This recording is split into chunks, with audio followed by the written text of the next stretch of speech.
അസ്സലാമു അലൈക്കും വറഹ്മത്തുള്ളാഹി. ബിസ്മില്ലാഹി അൽഹംദുലില്ലാഹ് അൽഹംദുലില്ലാഹി റബ്ബിൽ ആലമീൻ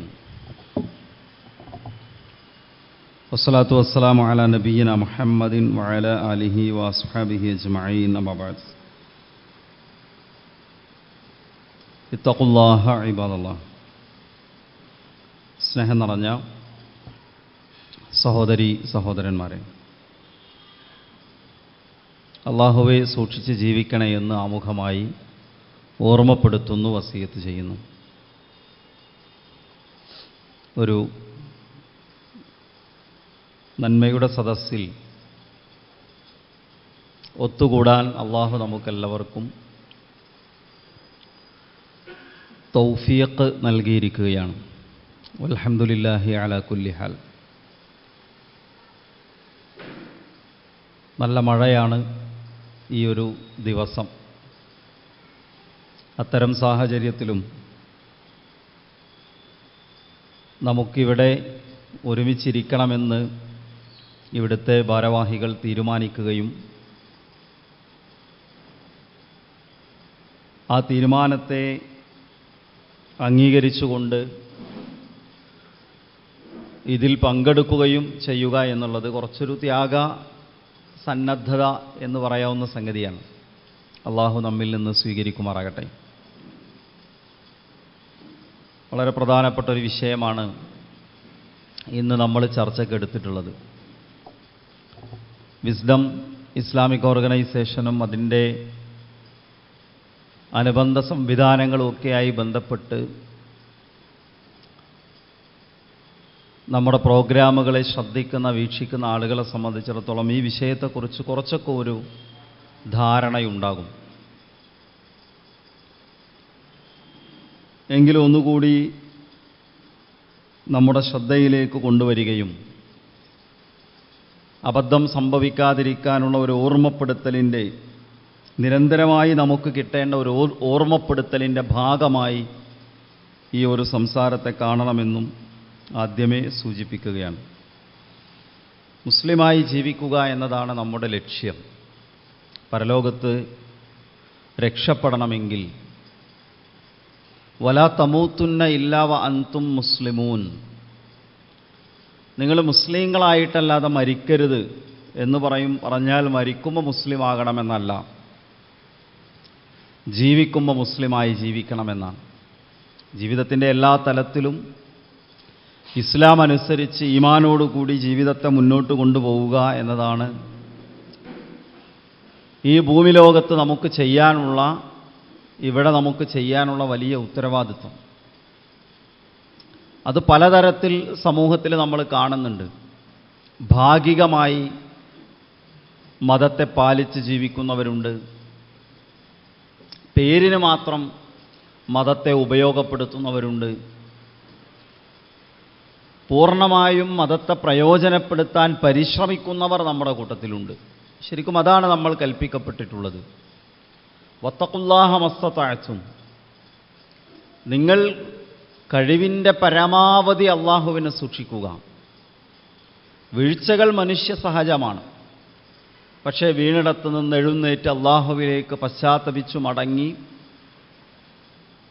രഹസ്യമായും പരസ്യമായും വീടിനകത്തും പൊതുസമൂഹത്തിലും ജോലിസ്ഥലത്തും വ്യക്തിപരമായ കാര്യങ്ങളിലുമെല്ലാം ദീനു പാലിച്ചു ജീവിക്കാൻ വേണ്ടി പരമാവധി പ്രയത്നിക്കുക. പരമാവധി തന്നെക്കൊണ്ട് കഴിയാവുന്നതിൻ്റെ മാക്സിമം ചെയ്യുക. ഇതാണ് നമ്മൾ ഓരോരുത്തരും ശ്രമിക്കേണ്ടത്, നിരന്തരമായി പരിശ്രമിച്ചു കൊണ്ടിരിക്കേണ്ടത്. യാ അയ്യുഹല്ലദീന ആമനു ദുഖുലൂ ഫിസ്സിൽമി കാഫ, മനുഷ്യരെ, നിങ്ങൾ വിശ്വാസികളെ, നിങ്ങൾ ദീനിലേക്ക് പൂർണ്ണമായും പ്രവേശിക്കണമെന്നാണ് ഖുർആൻ പഠിപ്പിച്ചത്. നിങ്ങൾ പേരുകൊണ്ട് മുസ്ലിങ്ങളാകണമെന്നല്ല, നിങ്ങൾ നാമമാത്രമായി മുസ്ലിങ്ങളാകണമെന്നല്ല, നിങ്ങൾ ആരാധനകളിൽ മാത്രം ശ്രദ്ധിക്കണമെന്നല്ല, വിശ്വാസത്തിൽ മാത്രം ശ്രദ്ധിക്കണമെന്നല്ല, വേഷത്തിൽ മാത്രം മുസ്ലിമാകണമെന്നല്ല, പൂർണ്ണമായും നിങ്ങൾ ഇസ്ലാമിലേക്ക് പ്രവേശിക്കുക. നമ്മൾ പലതരത്തിലുള്ള ആളുകളെ സമൂഹത്തിൽ കാണും. വിശ്വാസരംഗത്തും ആരാധനാരംഗത്തും നമ്മുടെ സംസ്കാരത്തിലും വേഷവിധാനങ്ങളിലും പെരുമാറ്റത്തിലും സ്വഭാവങ്ങളിലുമെല്ലാം ദീന് പാലിച്ച് ജീവിക്കാൻ ശ്രമിക്കുന്നവരെ കാണാം. എന്നാൽ കുറച്ചാളുകൾക്ക് കല്യാണം നടക്കുമ്പോൾ നിക്കാഹ് കഴിച്ചു കൊടുക്കാൻ പള്ളി കമ്മിറ്റിയും അവിടെ തൽക്കാലം ഒരു ഖുത്ബ നിർവഹിച്ച് ഞാനും ഒരു സലഫിയാണെന്ന് ആളുകളെ അറിയിക്കാൻ ഖത്തീബും ഒക്കെ ആവശ്യമായിട്ടുള്ള ചില ആൾക്കാരുണ്ടാവും. ബാക്കി സ്ഥലത്തൊന്നും അവിടെ ദീനുണ്ടാവില്ല. വേറെ ചില ആളുകളെ സംബന്ധിച്ചിടത്തോളം മരിച്ചാൽ ഖബറടക്കാൻ പള്ളി കമ്മിറ്റിയും പള്ളിയുടെ ഖബർസ്ഥാനമൊക്കെ ആവശ്യമാണ്. കൊണ്ടുപോകാൻ ആളുകൾ വേണം. പള്ളിക്കാട്ടിൽ ഖബർസ്ഥാനിൽ ഒരു 6 അടി മണ്ണ് വേണം. അല്ലെങ്കിൽ ഇപ്പം എവിടെ ഖബറടക്കുക? ആ നേരത്ത് മാത്രമാണ് ഇസ്ലാമിനെ കുറിച്ച് ചിന്തിക്കുക. അപ്പോൾ മാത്രമാണ് എന്താ പറയുക, ദീനിൻ്റെ കർമ്മങ്ങളും മറ്റു കാര്യങ്ങളെയും കുറിച്ചൊക്കെ ആലോചിക്കുക. നമ്മൾ മരിച്ചാൽ മുസ്ലിം ആവുക എന്നത് പിന്നെ കാര്യമില്ലാത്ത സംഗതിയാണ്. കല്യാണം വരുമ്പോൾ മാത്രമല്ല, വെള്ളിയാഴ്ച മാത്രം മുസ്ലിങ്ങളായി ഇസ്ലാം ആണെന്ന് ചിന്തിക്കുന്ന, ഞാൻ മുസ്ലിമാണല്ലോ എന്ന് ചിന്തിക്കുന്ന ആൾക്കാരുണ്ട്. എപ്പോഴെങ്കിലുമൊക്കെ ചില പ്രത്യേക സന്ദർഭങ്ങളിൽ ഞാൻ മുസ്ലിമാണല്ലോ എന്ന് ചിന്തിക്കുന്ന ആളുകളുണ്ട്. സുഹൃത്തുക്കളെ, ജീവിതത്തിൻ്റെ അകവും പുറവും മുസ്ലിമാകാനാണ് നമ്മൾ ഓരോരുത്തരും പരിശ്രമിക്കേണ്ടത്. 100% പൂർണ്ണമായും. നമ്മുടെ ജീവിതമെന്ന് പറഞ്ഞാൽ അതിൽ ഓരോ കാര്യത്തിനും മതം അതിലെല്ലാം ചൂഴ്ന്നു നിൽക്കുന്നതാണ്. എല്ലാറ്റിലും മതത്തിന് നിയമമുണ്ട്. മനുഷ്യൻ്റെ ഗർഭത, ഒരു കുഞ്ഞ് ഗർഭം ധരിക്കുന്നതിന് മുമ്പ് ഭാര്യയും ഭർത്താവും ബെഡ്റൂമിൽ കണ്ടുമുട്ടുന്ന സന്ദർഭം മുതൽ അവിടെ പാലിക്കേണ്ട മതപരമായ മര്യാദകളുണ്ട്. ജനിച്ചു വീണ് കുഞ്ഞിന് പേരിടുന്നിടത്ത് മതമുണ്ട്. കുഞ്ഞിൻ്റെ മുടി കളയുന്നിടത്ത് മതമുണ്ട്. കുഞ്ഞിൻ്റെ വേഷം ധരിപ്പിക്കുന്നിടത്ത് മതമുണ്ട്.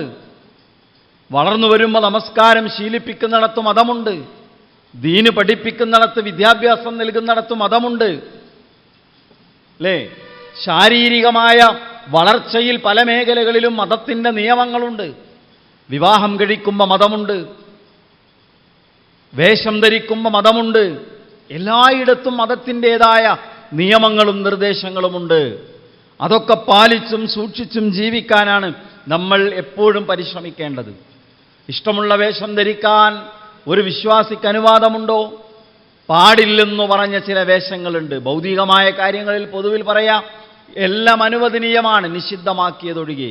അപ്പം നിഷിദ്ധമാക്കിയ ഒരു പുരുഷനെ സംബന്ധിച്ചിടത്തോളം ഞെരിയാണിക്കു താഴെയുള്ള വസ്ത്രം ധരിക്കുക എന്നത് ഹറാമായിട്ടുള്ള കാര്യമാണ്.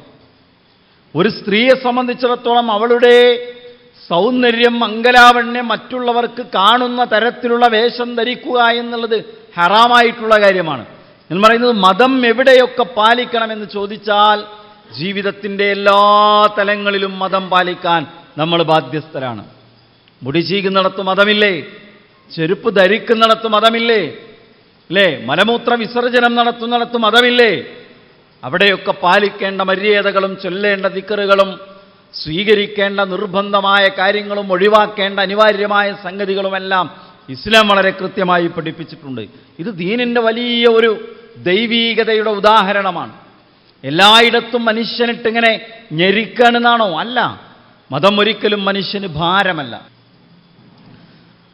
സഹോദരങ്ങളെ, ഞാൻ പറഞ്ഞു വന്നത്, ദീൻ എവിടെയൊക്കെ പാലിക്കണം എന്ന് ചോദിച്ചാൽ എല്ലായിടത്തും നമുക്ക് മതമുണ്ട്. ഇതൊരു ഭാരമല്ല. ഇത് നമ്മുടെ ജീവിത രീതി, ഇസ്ലാം പഠിപ്പിക്കുന്ന ജീവിത നിയമം, അത് ദൈവീകമാണ് എന്നതിൻ്റെ വലിയ തെളിവാണ്. പൊതുവിൽ ഇതര മതങ്ങളെ നിങ്ങൾ എടുത്തു നോക്കിയും, അവർക്കൊക്കെ ആരാധനാലയങ്ങൾക്കുള്ളിലേ മതമുള്ളൂ, അല്ലെങ്കിൽ ജീവിതത്തിൻ്റെ ചില പ്രത്യേക സന്ദർഭങ്ങളിലേ മതമുള്ളൂ. എല്ലായിടത്തും മതപരമായ ആചാരങ്ങളോ അനുഷ്ഠാനങ്ങളോ അല്ലെങ്കിൽ വളരെ വ്യക്തമായ മാർഗനിർദ്ദേശങ്ങളോ ഇല്ല. ഓരോ നാടെടുത്ത് നോക്കിയാൽ ഓരോ കോലത്തിലായിരിക്കും ഓരോ വിവാഹം നടക്കുന്നത്. കേരളത്തിൽ തന്നെ ഇസ്ലാമല്ലാത്തൊരു മതം എടുത്ത് നോക്കിയാൽ കാസർഗോഡ് നടക്കുന്നത് പോലെയുള്ള വിവാഹമാകൂല കണ്ണൂരിലേക്ക് വന്ന, അതുപോലെ ആവൂല മലപ്പുറത്തേക്ക് വന്ന, അതുപോലെ ആവൂല തൃശ്ശൂരിലെത്തിയാൽ, തിരുവനന്തപുരത്തെത്തിയ വേറെയായി, തമിഴ്നാട്ടിലെത്തിയ പൂർണ്ണമായും മാറി, ഉത്തരേന്ത്യയിലേക്ക് പോയ വേറെന്തൊക്കെയോ ആണ്. ഇതെങ്ങനെ സംഭവിക്കുന്നത്? ഇസ്ലാമിൽ എല്ലായിടത്തും നിനക്ക് ഞാൻ മഹർ അനുസരിച്ച് നിക്കാഹ് ചെയ്തെന്നു പറയലും അത് സ്വീകരിച്ചു എന്ന് പറയലുമാണ്. അതിന് സാക്ഷികളുണ്ട്. ലോകത്തെല്ലായിടത്തും അങ്ങനെയാണ്. വിവാഹ ഒരു ഉദാഹരണം പറഞ്ഞാണ്. അപ്പോൾ എല്ലാ കാര്യങ്ങൾക്കും പൂർണ്ണമായും മാർഗനിർദ്ദേശങ്ങൾ ഉണ്ടാവുക എന്നത് ഇസ്ലാമിനെ സംബന്ധിച്ചിടത്തോളം അത് ഇസ്ലാമിൻ്റെ ദൈവീകതയുടെ ഉദാഹരണമാണ്. അതുകൊണ്ട് അകത്തും പുറത്തും, ജീവിതത്തിൻ്റെ അകത്തും പുറത്തും ദീൻ ഉൾക്കൊണ്ട് മനസ്സിലാക്കി ജീവിക്കാനാണ് നമ്മൾ ഓരോരുത്തരും നിരന്തരമായി ശ്രമിച്ചുകൊണ്ടിരിക്കേണ്ടത്. നമുക്ക് പ്രവാചകൻ 2 സന്ദർഭങ്ങളിൽ പറഞ്ഞ ഒരു വാചകമുണ്ട്. എന്താണ്? ഇന്നല്ലാഹ യുഅയ്യിദു ദീനഹു ബിർറജുലിൽ ഫാജിർ. ഇന്നല്ലാഹ യുഅയ്യിദു ദീനഹു ബിർറജുലിൽ ഫാജിർ. തെമ്മാടിയായ മനുഷ്യനെ കൊണ്ട് അള്ളാഹു തൻ്റെ ദീനിനെ ശക്തിപ്പെടുത്തുമെന്നാണ്. ഒന്നേതാ സന്ദർഭം എന്നറിയോ? യുദ്ധക്കളത്തിൽ ഒരാൾ വളരെ വലിയ രൂപത്തിൽ ശത്രുക്കൾക്ക് നാശം വിതച്ച് ഭയങ്കരമായ പ്രകടനം നടത്തിയ ഒരു മനുഷ്യൻ, ശരീരത്തിൽ ഒരുപാട്, നമ്മളെപ്പോഴും കേൾക്കുന്ന ചരിത്രമാണ്, അതുകൊണ്ട് നീട്ടിപ്പരത്തി പറയേണ്ടതില്ല. ശരീരത്തിൽ ഒരുപാട് മുറിവുകളേറ്റു. അയാൾക്ക് വേദന സഹിക്കാൻ കഴിയാതെ വന്നപ്പോൾ അയാൾ വാളിൻ്റെ പിടി മണലിൽ കുഴിച്ചു നിർത്തി വാളിൻ്റെ തലപ്പ് തൻ്റെ നെഞ്ചിൻ്റെ മധ്യഭാഗത്തേക്ക് കുത്തിയിറക്കി ആത്മഹത്യ ചെയ്തു. അപ്പോൾ നബി അതിൻ്റെ തലേന്നാൾ അയാളിരിക്കുന്ന അതിൻ്റെ കൂട്ടത്തിൻ്റെ അരികിലൂടെ നടന്നു പോകുമ്പോൾ പറഞ്ഞിരുന്നു, ഇതിലൊരാൾ നരകത്തിലായിരിക്കുമെന്ന്. അത് കേട്ട ആൾ ഈ സംഭവത്തിന് സാക്ഷിയായപ്പോൾ നബിൻ്റെ അടുത്ത് വന്നിട്ട് പറഞ്ഞു, പ്രവാചകരെ, അങ്ങ് അള്ളാഹുവിൻ്റെ റസൂൽ തന്നെയാണ്. അങ്ങേ ഒരു കൂട്ടത്തിൻ്റെ അരികിലൂടെ കടന്നു പോകുമ്പോൾ പറഞ്ഞില്ലേ ഇതിലൊരാൾ നരകത്തിലായിരിക്കുന്നു. ഞാനെന്നൊരു കാഴ്ച കണ്ടു, ആ മനുഷ്യൻ ആത്മഹത്യ ചെയ്തു. അപ്പോൾ ബിലാൽ റളിയല്ലാഹു അൻഹുവിനെ വിളിച്ചിട്ട് നബി പറഞ്ഞു, യാ ബിലാൽ അദ്ദിൻ ഫിന്നാസ് ലാ തദ്ഖുലുൽ ജന്നത ഇല്ലാ നഫ്സും മുസ്ലിമ. ബിലാലെ, ജനങ്ങളോട് വിളിച്ചു പറ. എന്താ പറയേണ്ടത്? പൂർണ്ണമായും മുസ്ലിമത്തായ ശരീരത്തിന് മാത്രമേ, പൂർണ്ണമായും മുസ്ലിമായ ശരീരത്തിന് മാത്രമേ സ്വർഗത്തിൽ പോകാൻ സാധിക്കുകയുള്ളൂ. അല്ലാഹുവിൻ്റെ റസൂൽ പറഞ്ഞ വാചകം എന്തറിയോ? ഇന്നല്ലാഹ യുഅയ്യിദു ദീനഹു ബിർറജുലിൽ ഫാജിർ. ചില തെമ്മാടികളെ കൊണ്ട് അള്ളാഹു തൻ്റെ ദീനിനെ ശക്തിപ്പെടുത്തും. പുറത്ത് ദീനിനൊക്കെ ഗുണമുണ്ടാകും, നല്ല സംഭാവനയൊക്കെ കൊടുക്കുന്നുണ്ടാവും, അല്ലേ? പല കാര്യങ്ങൾക്കും നേതൃത്വം വഹിക്കുന്നുണ്ടാകും. പക്ഷെ ഉള്ളിൻ്റെ ഉള്ളിൽ ദീനില്ലെങ്കിലോ സുഹൃത്തുക്കളെ, മതം മറന്നാണ് നമ്മൾ ജീവിക്കുന്നതെങ്കിലോ. രണ്ടാമത്തെ ഒരു സന്ദർഭം എപ്പോഴാണെന്നറിയോ? അതും ഒരു യുദ്ധവുമായി ബന്ധപ്പെട്ടാണ്. ഖൈബർ യുദ്ധം കഴിഞ്ഞ് നബിയും സ്വഹാബിമാരും ഇങ്ങനെ നടന്നു പോവുകയാണ്. ആരൊക്കെ യുദ്ധക്കളത്തിൽ മരിച്ചു വീണിട്ടുണ്ട്. അപ്പോൾ നബിനോട് ഇങ്ങനെ പറഞ്ഞെടുക്കുകയാണ്, ഫുലാനുൻ ഷഹീദ്, ഫുലാനുൻ ഷഹീദ്, ഫുലാനുൻ ഷഹീദ്. നബി ഇന്നാളെ രക്തസാക്ഷിയായി, ഇന്നാളെ രക്തസാക്ഷിയായി, ഇന്നാളെ രക്തസാക്ഷിയായി. ഒരാളുടെ അടുത്ത് ഇപ്പം നബി പറഞ്ഞു, കല്ലാ, ഇല്ല, അയാൾ രക്തസാക്ഷിയല്ല. ഇന്നി റഅയ്തുഹു ഫിന്നാരി ഫി ബുർദത്തിൻ ഗല്ലഹ. അയാൾ തനിക്ക് അവകാശപ്പെട്ടതല്ലാത്ത ഒരു പുതപ്പ് യുദ്ധമുതലിൽ നിന്ന് എടുത്തതുകൊണ്ട് അയാളെ ഞാൻ നരകത്തിൽ കണ്ടു. മുസ്ലിമായി ഇസ്ലാമിന് വേണ്ടി ജീവൻ ത്യജിക്കാൻ സന്നദ്ധനായി വന്ന മനുഷ്യനെക്കുറിച്ച് പറഞ്ഞത് അയാളെ ഞാൻ നരകത്തിൽ കണ്ടു എന്നാ. എന്താ കാരണം? അയാളുടെ സാമ്പത്തിക കാര്യത്തിൽ അയാൾ തനിക്ക് അർഹതപ്പെട്ടതല്ലാത്ത ഒരു പുതപ്പ് ഗനീമത്ത് സ്വത്തിൽ നിന്ന് എടുത്തു എന്നതാണ് അതിൻ്റെ കാരണം. അപ്പോൾ ഉമർ റളിയല്ലാഹു അൻഹുവിനെ വിളിച്ചിട്ട് നബി പറഞ്ഞു, യാ ഉമർ അദ്ദിൻ ഫിന്നാസ്. ഉമറെ, ജനങ്ങളോട് വിളിച്ചു പറയണം, ലാ തദ്ഖുലുൽ ജന്നത ഇല്ലാ നഫ്സുൻ മുഅ്മിന ഔ നഫ്സുൻ മുസ്ലിമ. പൂർണ്ണമായും മുഅ്മിനായ, പൂർണ്ണമായും മുസ്ലിമായ ശരീരത്തിനു മാത്രമേ സ്വർഗത്തിൽ പോകാൻ സാധിക്കുകയുള്ളൂ. ഇന്നല്ലാഹ യുഅയ്യിദു ദീനഹു ബിർറജുലിൽ ഫാജിർ അവിൽ ഫാസിഖ്. അള്ളാഹു ഒരു ഫാജിറിനെ കൊണ്ട്, തെമ്മാടിയെ കൊണ്ട്, ഫാസിഖിനെ കൊണ്ട്, ദുർവൃത്തനായ ആളെ കൊണ്ട് തൻ്റെ മതത്തെ ശക്തിപ്പെടുത്തും.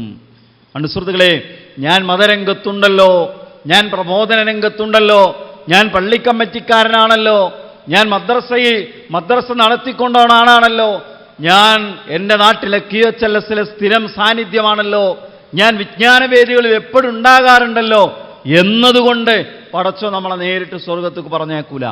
ജീവിതത്തിൻ്റെ എല്ലാ തലങ്ങളിലും മതത്തെ പാലിച്ച് ജീവിക്കാൻ നമുക്ക് കഴിയണം. അബൂബക്കർ റളിയല്ലാഹു അൻഹു ഉമർ ഇബ്നുൽ ഖത്താബ് റളിയല്ലാഹു അൻഹുവിനെ കുറിച്ച് ഉസ്മാൻ ഇബ്നു അഫ്ഫാൻ റളിയല്ലാഹു അൻഹുവിനോട് അഭിപ്രായം ചോദിച്ച കഥകൾ കേട്ടിട്ടില്ലേ? തനിക്കു ശേഷം ആര് ഖലീഫയാകണം എന്ന് അബൂബക്കർ സിദ്ദീഖ് റളിയല്ലാഹു അൻഹു വസിയത്ത് ചെയ്യാൻ പോവാണ്. അപ്പോൾ അതൊരു ഏകപക്ഷീയമായ വസീയത്തല്ല. എല്ലാ പ്രഗത്ഭരായ സ്വഹാബിമാരോടും ശൂറ നടത്തി കൂടിയാലോചന നടത്തിയാണ് അബൂബക്കർ റളിയല്ലാഹു ഉമർ റളിയല്ലാഹു വസിയത്ത് ചെയ്യുന്നത്. ഉസ്മാൻ ബിൻ അഫ്ഫാൻ റളിയല്ലാഹു അൻഹുവിനെ വിളിച്ചിട്ട് ചോദിച്ചു, ഉമറിനെ കുറിച്ച് നിങ്ങളുടെ അഭിപ്രായം എന്താണ്? അപ്പോൾ ഉമർ റളിയല്ലാഹു അൻഹുവിനെ കുറിച്ച് ഉസ്മാൻ ബിൻ അഫ്ഫാൻ റളിയല്ലാഹു അൻഹു പറഞ്ഞ വാചകം സരീറത്തുഹു ഖൈറും മിൻ അലാനിയതിഹി. ഉമറിൻ്റെ സ്വകാര്യ ജീവിതം പരസ്യ ജീവിതത്തെക്കാൾ ഉത്തമമാണ്. ഉമറിൻ്റെ രഹസ്യ ജീവിതം പരസ്യ ജീവിതത്തെക്കാൾ ഉത്തമമാണ്. പരസ്യമായി ഒരു മുഖവും രഹസ്യമായി വേറൊരു മുഖവും. പള്ളിയിൽ വരുമ്പോൾ ഒരു മുഖവും കല്യാണത്തിന് പോകുമ്പോൾ വേറൊരു മുഖവും, മദ്രസയിലേക്ക് കുട്ടികളെ പറഞ്ഞേക്കുമ്പോൾ ഒരു വേഷവും സ്കൂളിലേക്ക് പറഞ്ഞേക്കുമ്പോൾ വേറൊരു വേഷവും. അല്ലേ? മതത്തിൻ്റെ വേദികളിൽ വരുമ്പോൾ നമുക്കൊരു ഭാവവും മുഖവുമാണ്. എന്നാൽ മറ്റു ഭൗതികമായ ഏതെങ്കിലും സദസ്സുകളിൽ എത്തുമ്പോൾ നമ്മുടെ വേഷം മാറുന്നു, നമ്മുടെ സമീപനങ്ങൾ മാറുന്നു, നമ്മുടെ രീതികൾ മാറുന്നു, മതനിയമങ്ങൾ നമ്മൾ മറന്നുപോകുന്നു, മ്യൂസിക്കുകൾക്ക് പതുക്കെ നമ്മൾ വിധേയമായി കൊടുക്കുന്നു, ഹറാമായ വേഷവിധാനങ്ങളോട് മാനസികമായി നമ്മൾ സമരസപ്പെടുന്നു. നമ്മളെങ്ങോട്ടാ പോകുന്നത്? ഇവിടെയാണ് നമ്മൾ മനസ്സിലാക്കേണ്ടത്, നമ്മളെ മറ്റാരൊക്കെയോ നിയന്ത്രിക്കുന്നുണ്ട്. ഞാൻ പറഞ്ഞു വന്നത്, നമ്മെ നയിക്കേണ്ടതും നമ്മെ നിയന്ത്രിക്കേണ്ടതും നമ്മുടെ ദീനാണ്, നമ്മുടെ മതമാണ്. അല്ലാഹു വഹയായി ജീവിതത്തിൻ്റെ എല്ലാ മേഖലകളിലും പാലിക്കാനുള്ള നിയമങ്ങൾ നമുക്ക് തന്നിട്ടുണ്ട്. ഭക്ഷണം കഴിക്കുമ്പോഴും മലമൂത്ര വിസർജനത്തിന് പോകുമ്പോഴും പാലിക്കാനുള്ള നിയമങ്ങൾ നമുക്ക് തന്നിട്ടുണ്ട്. പള്ളിയിൽ പോകുമ്പോൾ പാലിക്കാനുള്ള നിയമങ്ങൾ പഠിപ്പിച്ച ആ നിയമങ്ങളാണ് നമ്മെ നയിക്കേണ്ടത്. അതിനു പകരം മറ്റാരൊക്കെയോ നമ്മെ നിയന്ത്രിച്ചുകൊണ്ടിരിക്കണം. ആ മറ്റാരൊക്കെയോ നിയന്ത്രിച്ചു കൊണ്ടിരിക്കുന്നതിൻ്റെ അനന്തരഫലം നമ്മളിപ്പോൾ ഇങ്ങനെ അനുഭവിച്ചു തുടങ്ങി. അങ്ങനെ വരുമ്പോൾ ഒരാളിനെ വിളിച്ചു, ഒരു സുഹൃത്തിനെ വിളിച്ചു. നമ്മളുമായൊന്നും അധികം ബന്ധമൊന്നുമില്ലാത്ത ഒരാളാണ്. അപ്പോൾ അദ്ദേഹം വിളിച്ചിട്ട് പറഞ്ഞു, എനിക്കും അദ്ദേഹത്തിനും പരിചയമുള്ള ഒരാളുടെ മകൾ ഇന്നൊരു പ്രണയത്തിലകപ്പെട്ടിരിക്കുന്നു. ഇന്നലെയാണ് അറിഞ്ഞത്. വീട്ടിൽ ഒരു ഏകദേശം ഒരു 3-4 ദിവസമായി അറിഞ്ഞിട്ട്, വീട്ടിൽ കുറച്ച് ദിവസമായി ഭയങ്കര ബഹളമാണ്. വാപ്പയും ഉമ്മയും മകളും തമ്മിൽ ഭയങ്കര പ്രശ്നം. ആകെയുള്ളതൊരു മോളാണ്, ആണും പെണ്ണുമായി. വീടിൻ്റെ അടുത്തേക്ക് എവിടേക്കെങ്കിലും കല്യാണം കഴിച്ചയക്കണം എന്നാണ് അയാൾക്കുള്ള ആഗ്രഹം. പക്ഷേ പെൺകുട്ടി തൻ്റെ സീനിയറായി പഠിച്ചിരുന്ന, തന്നേക്കാൾ 1-2 വയസ്സ് മാത്രം വ്യത്യാസമുള്ള ഒരാളുമായി ബന്ധത്തിലാണെന്നും അഫയറിലാണെന്നും എനിക്ക് അയാളെ വിവാഹം കഴിച്ചു തരണമെന്നും അയാൾക്ക് വിവാഹപ്രായം എത്തുന്നതുവരെ എന്നെ വിവാഹത്തിന് നിയന്ത്രിക്കരുതെന്നും കുട്ടി വളരെ ശക്തമായി പറഞ്ഞ സ്റ്റാൻഡിൽ നിൽക്കുക. നമുക്കെന്തു ചെയ്യാൻ പറ്റും? നമുക്കെന്തു ചെയ്യാൻ കഴിയും? ഞാൻ പറഞ്ഞു, നിങ്ങൾ ആദ്യം വാപ്പയും കുട്ടിനോടൊന്നും പറയാതിരിക്കുക എന്നുള്ള ആദ്യം ചെയ്യേണ്ടത്. ബാക്കി നമുക്ക് പിന്നെ ആലോചിക്കാം. ഇത് ഒറ്റപ്പെട്ട സംഭവമല്ല. നിങ്ങൾ നോക്കൂ, ഇന്നലെ ഒരാളായിട്ട് ഞാൻ പട്ടാമ്പി മണ്ഡലത്തിലൊരു മീറ്റിംഗ് കഴിഞ്ഞ് ഇങ്ങനെ നിൽക്കുമ്പോൾ ഒരാൾ പറഞ്ഞു, എൻ്റെ അറിവിൽ 5-6 ചെറുപ്പക്കാർ കല്യാണം കഴിക്കാറുണ്ട്, പക്ഷെ പെൺകുട്ടികളെ കിട്ടാനില്ല. അല്ലേ? ഈ അഭിപ്രായങ്ങളോട് പറഞ്ഞ ഒരുപാട് ആൾക്കാരുണ്ടാവും, ഒരുപാട് ആളുകളുണ്ടാവും. നമ്മുടെ പെൺകുട്ടികൾ വിവാഹം വേണ്ട എന്ന് ചിന്തിക്കുന്നു. ആദ്യം പറയും പഠനം കഴിഞ്ഞിട്ട് മതി എന്ന് പറയും, പിന്നെ പറയും ജോലി കിട്ടിയിട്ട് മതി, ഞാനെന്ന് സ്വന്തം കാലിൽ നിൽക്കട്ടെ എന്ന് പറയും, പിന്നെ പറയും എനിക്ക് വിവാഹം വേണ്ട, ഞാനിങ്ങനെ ഒറ്റയ്ക്ക് ജീവിച്ചോളാം. ഞാൻ കഴിഞ്ഞ വർഷം സ്കൂളിൽ നിന്ന് വിമുക്തിയുടെ ഭാഗമായി, ലഹരി വിരുദ്ധ ക്ലബിൻ്റെ ഭാഗമായി വിദ്യാഭ്യാസ ജില്ലാ തലത്തിലൊരു യോഗം വിളിച്ചതിന് പോയപ്പോൾ കോഴിക്കോട് ജില്ലയിൽ നിന്നുള്ള ഒരാൾ ഒന്നവിടെ ക്ലാസ് എടുത്തു. അദ്ദേഹം പറയാണ്, കഴിഞ്ഞ ആഴ്ചയിൽ അദ്ദേഹത്തിൻ്റെ അനുഭവമായിട്ട് പറയാണ്, 200 പെൺകുട്ടികൾ പങ്കെടുത്ത കോഴിക്കോട് ടൗണിൽ നടന്ന ഒരു ക്യാമ്പിൽ ഞാൻ ക്ലാസ് എടുത്തു. അദ്ദേഹം പറയാണ്, 200 പെൺകുട്ടികൾ അവരുടെ ക്യാമ്പിന് കൊടുത്ത പേരെന്താണെന്നറിയാമോ? ഫ്രീ ബേഡ്സ് എന്നാണ്. ഫ്രീ ബേഡ്സ്, സ്വതന്ത്ര പറവകൾ. എന്താണ് അവരുടെ പ്രത്യേകത? അവർ വിവാഹം വേണ്ടെന്ന് തീരുമാനിച്ചവരാണ്, കല്യാണം കഴിക്കണില്ല എന്ന് തീരുമാനിച്ചവരാണ്. കഴിഞ്ഞൊരു 6 മാസത്തിനിടയിൽ ഒരു 6-7 ഡിവോഴ്സാകാൻ പോകുന്ന കുടുംബങ്ങളുമായി സംസാരിക്കേണ്ടി വന്നിട്ടുണ്ട്. അതിലെ മിക്കവാറും എല്ലാം ഡിവോഴ്സായി. അപ്പോൾ പ്രശ്നം ആൺകുട്ടിയെക്കുറിച്ച്, ഭർത്താവിനെക്കുറിച്ച് ഭാര്യയാണ് പരാതിയുമായി വരുന്നത്. ഒരു കേസിൽ പറയുന്നത് കുട്ടികളെ മാരകമായി മർദ്ദിക്കുന്നു എന്നാണ്. വേറൊരു കേസിൽ പറഞ്ഞതെന്താ, അയാൾ എന്താ പറയുക എന്നെ ഉപദ്രവിക്കുന്നു എന്നാണ്. വേറൊരു കേസിൽ പറഞ്ഞതെന്താ, അവൻ ഭയങ്കര MDMA എന്നാണ്, ലഹരിയാണെന്നാണ്. ഓരോ കേസും ഇങ്ങനെ അടുത്തേക്ക് എത്തുമ്പോൾ ലഹരിയാന്ന് പറഞ്ഞാൽ ലഹരി ഒഴിവാക്കിയിട്ടുണ്ട്. ഇയാളെ സ്ത്രീയെ ഉപദ്രവിക്കുന്നു എന്ന് പറഞ്ഞാൽ സ്ത്രീ തിരിച്ചു ഉപദ്രവിക്കുന്നുണ്ട്. അവസാനം ഈ പെൺകുട്ടികളെല്ലാം, ഈ സ്ത്രീകളെല്ലാം, പെൺകുട്ടികൾ എന്ന് പറഞ്ഞുകൂടെ, ഒരാൾക്ക് 2 കുട്ടികളുണ്ട്, ഒരാൾക്ക് 3 കുട്ടികളുണ്ട്. അവർ പറയുന്ന അവസാനം അവരെത്തുന്ന വഴി എന്താ, വാചകം എന്താണെന്നറിയോ? അവസാനം അവർ പറയുന്നത് എന്താണ്? ഞാൻ BTech കഴിഞ്ഞതാണ്, ഞാൻ BSc കഴിഞ്ഞതാണ്, ഞാൻ BCom കഴിഞ്ഞ് എനിക്ക് PG ചെയ്യണം, എനിക്ക് ഓൺലൈനായി ഒരു തൊഴിൽ സാധ്യതയുള്ള ഒരു കോഴ്സ് ചെയ്യണം. എന്തിനാ ജോലിക്ക് ആ കോഴ്സ്? എനിക്ക് സ്വന്തമായി വരുമാനം വേണം, എനിക്ക് സ്വന്തം കാലിൽ നിൽക്കണം. ഈ ഓരോ സ്ത്രീകളും ഇവർക്കൊന്നും പരസ്പരം ബന്ധമില്ലല്ലോ. ഇവരൊക്കെ ഓരോരുത്തരും വിചാരിക്കുന്നതെന്നറിയോ? ഇത് ഞാൻ സ്വന്തമായി എൻ്റെ തീരുമാനപ്രകാരം എടുത്തതാണ്, ഞാൻ ആലോചിച്ചെടുത്തൊരു തീരുമാനമാണ്. ഇതാണ് അവർ വിചാരിക്കുന്നത്. നമ്മളൊക്കെ കാര്യത്തിൽ ഇതല്ലാത്ത വേറെ പലതിലും അങ്ങനെ സംഭവിക്കുന്നുണ്ട്. യഥാർത്ഥത്തിൽ നമ്മളല്ല തീരുമാനമെടുക്കുന്നത്.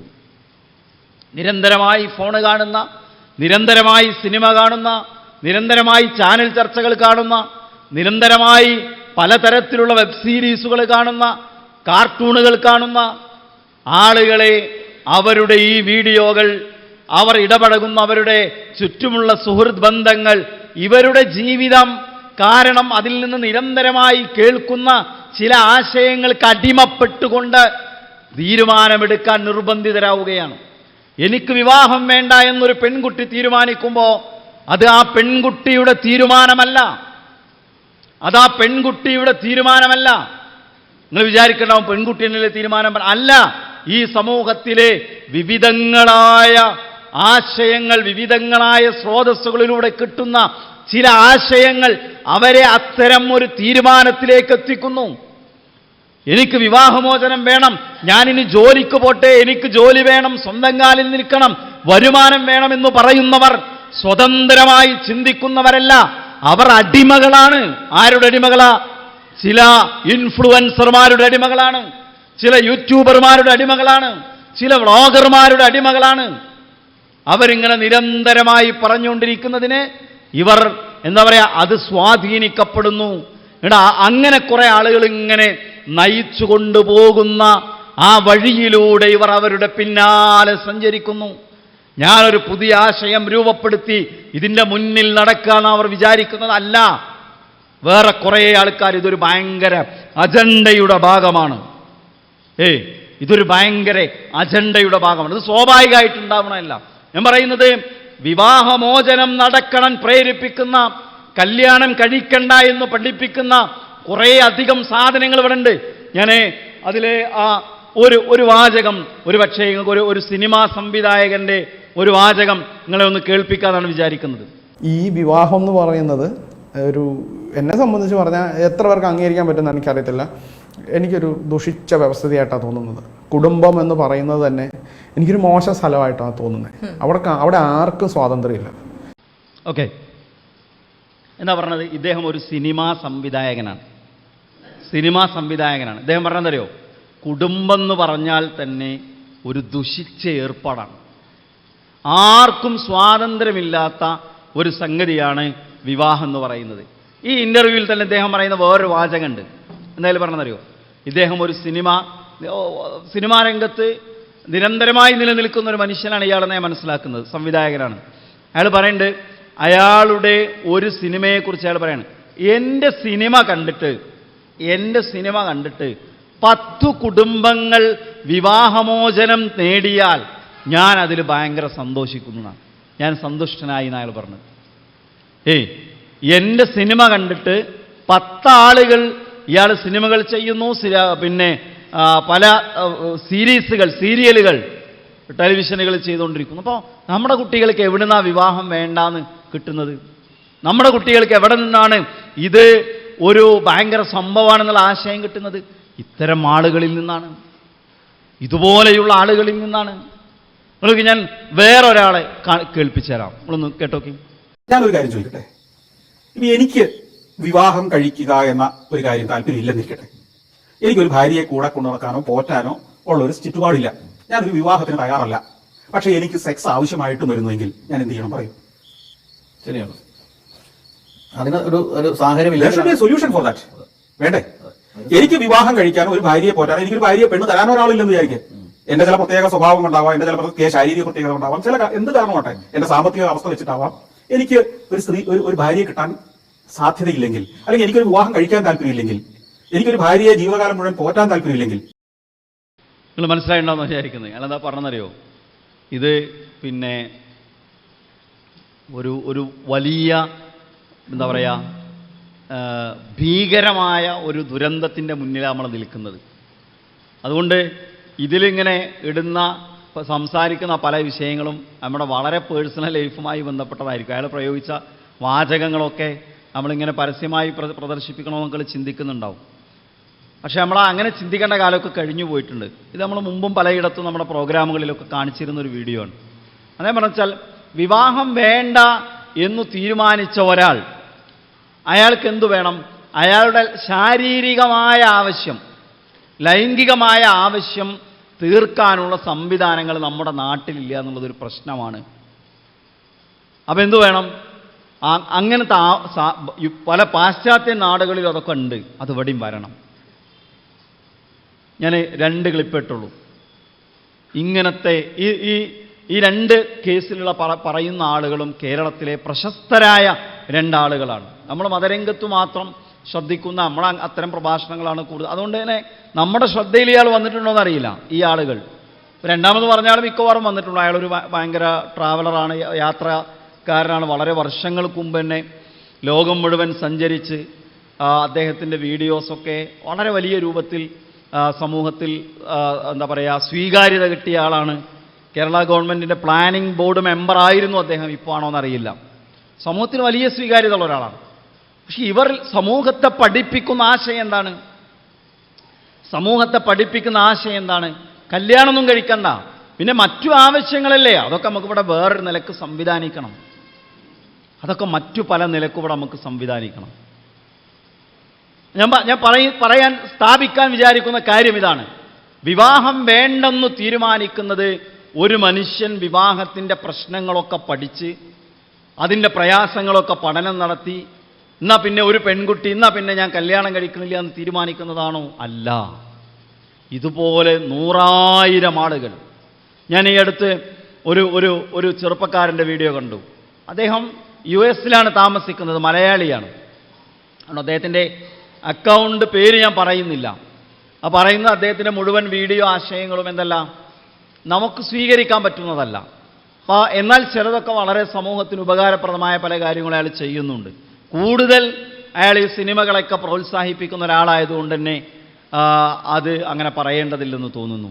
പക്ഷെ അദ്ദേഹം ഒരു വീഡിയോയിൽ പറയുന്നുണ്ട്, ഏറ്റവും അവസാനം ഇറങ്ങിയ 10 സിനിമകളെ അയാൾ വിലയിരുത്താണ്. ഏറ്റവും അവസാനം ഇറങ്ങിയ 10 സിനിമകളെ. അവിടെ 10 സിനിമകളെക്കുറിച്ച് അയാൾ പറയും. ഈ 10 സിനിമകൾ നമ്മുടെ ചെറുപ്പക്കാർ കണ്ടാൽ എന്തു സംഭവിക്കുന്നു അയാൾ പറഞ്ഞു. അയാൾ പറയാണ്, 1, അവർ പഠനത്തിൽ പിന്നോട്ട് പോകും. കാരണം പഠിച്ചിട്ടൊന്നും വലിയ കാര്യമില്ല എന്നാണ് സിനിമ പറയുന്നത്. 10 സിനിമകൾ പറയുന്നത്. 2, സാമൂഹിക ഉത്തരവാദിത്തങ്ങളിൽ നിന്ന് ഒളിച്ചോടും. നിങ്ങൾ വിചാരിക്കണില്ലേ എന്താണ് ഈ കുട്ടികളൊന്നും ഒരു പണി ഏറ്റെടുക്കാത്തതെന്ന് അല്ലേ? എന്താണ് നന്മകളുടെ മുന്നിലൊന്നും കുട്ടികളെ കാണാത്തതെന്ന്? ഇതാണ് അതിൻ്റെ കാരണം. 3, എന്താ പറയുന്നറിയോ? അവർക്ക് വൃത്തിയില്ലാണ്ടാകും. നിങ്ങൾ പുതിയ കുട്ടികളെടുത്ത് നോക്കി, എല്ലാ ദിവസവും കുളിക്കുന്ന കുട്ടികൾ കുറവാണ്, മുടി വെട്ടുന്ന കുട്ടികൾ കുറവാണ്, ഉടുത്ത വസ്ത്രം തന്നെ വീണ്ടും വീണ്ടും മാറ്റിയെടുക്കും. ഒരു ജീൻസ് പാൻറ് 2 ആഴ്ച ഇട്ടാൽ ഒരു പ്രശ്നമില്ല, മുഷിഞ്ഞ ഷർട്ടിട്ട് അങ്ങാടിക്ക് ഇറങ്ങാനൊന്നും ഒരു മടിയില്ല. 4 പറഞ്ഞെന്നറിയോ? രാത്രി ഏറെ ഉറക്കമൊഴിക്കും, പകൽ വൈകുന്നേരം വരെ ഉച്ചവരെ വേണമെങ്കിൽ കടന്നുറങ്ങാൻ അവർക്കൊരു പ്രശ്നമില്ല കേട്ടോ. അതുപോലെ തന്നെ മാതാപിതാക്കളെ അവർ ഒരിക്കലും പരിഗണിക്കുകയില്ല. കുടുംബ സംവിധാനങ്ങളിൽ നിന്ന് അവർ വിട്ടുനിൽക്കും. അയാൾ 10 സിനിമകളെ വിലയിരുത്തി.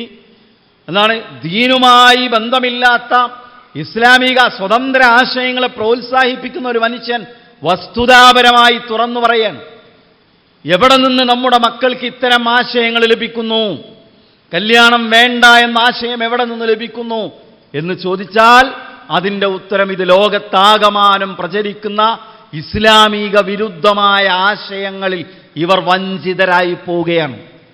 ഇവർ ചതിക്കപ്പെട്ട ആളുകളാണ്. ഇവർ മറ്റു പലരുടെയും ആശയങ്ങളുടെ അടിമകളായി പോവുകയാണ്. അതുകൊണ്ടാണ് ഇത്തരം സംവിധാനങ്ങൾ ഉണ്ടാകുന്നത്. എന്നാൽ ഇനി വിവാഹമൊന്നും വേണ്ടെന്ന് വിചാരിച്ച് വളരെ സുരക്ഷിതമായ മാന്യമായ ജീവിതമാണോ നയിക്കുന്നത്?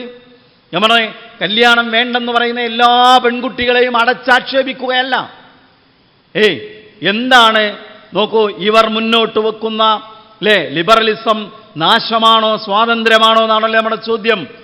ഇത്തരം ലിബറൽ ആശയക്കാർ നമ്മുടെ മക്കളെ പഠിപ്പിച്ചുകൊണ്ടിരിക്കുന്ന വിവാഹം വേണ്ട എന്ന് പറയുന്ന ജീവിതത്തിൻ്റെ മറ്റൊരു ഭാഗം എന്താണ്? അവർ വിശുദ്ധമായ ജീവിതം നയിക്കുന്നവരാണോ? എല്ലാ ആളുകളെയും കുറിച്ചല്ല ഞാൻ പറയുന്നു, ആവർത്തിച്ചു പറയുന്നു. ഞാനങ്ങനെ ചിന്തിക്കുന്നില്ലല്ലോ. ഞാൻ 5 നേരം നിസ്കരിക്കുന്ന ആളാണല്ലോ. ഞാനൊരു ആൺകുട്ടിയോട് ഇതുവരെ സംസാരിക്കുക പോലും ചെയ്തിട്ടില്ലല്ലോ. എന്നിട്ട് എന്നെ എന്തിനു മോശക്കാരിയാക്കുന്നു എന്ന് ചിന്തിക്കേണ്ട എല്ലാവരെയും കുറിച്ചല്ല പറയുന്നത്. പക്ഷേ ഒരു വനിതാ ഡോക്ടറുടെ അനുഭവം പറയുന്നത് നിങ്ങൾക്കിവിടെ ഒന്ന് കേൾക്കാൻ കഴിയും. ഇപ്പോൾ റിലേഷൻഷിപ്പിലുള്ള ആളുകളും ഇപ്പോൾ കോളേജിലൊക്കെ പഠിക്കുന്ന കുട്ടികളാണെങ്കിൽ അവർ തന്നെ വരാറുണ്ട്.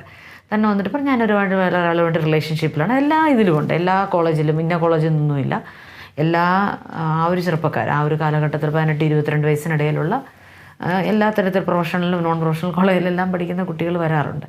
അപ്പോൾ അവർ വന്നിട്ട് പറയുന്നത് ഈ പറഞ്ഞ പോലെ ഞാനൊരാളോട് റിലേഷൻഷിപ്പിലാണ്, പ്രഗ്നൻ്റായി, എന്തായാലും പ്രഗ്നൻസി വേണ്ട, അങ്ങനെ.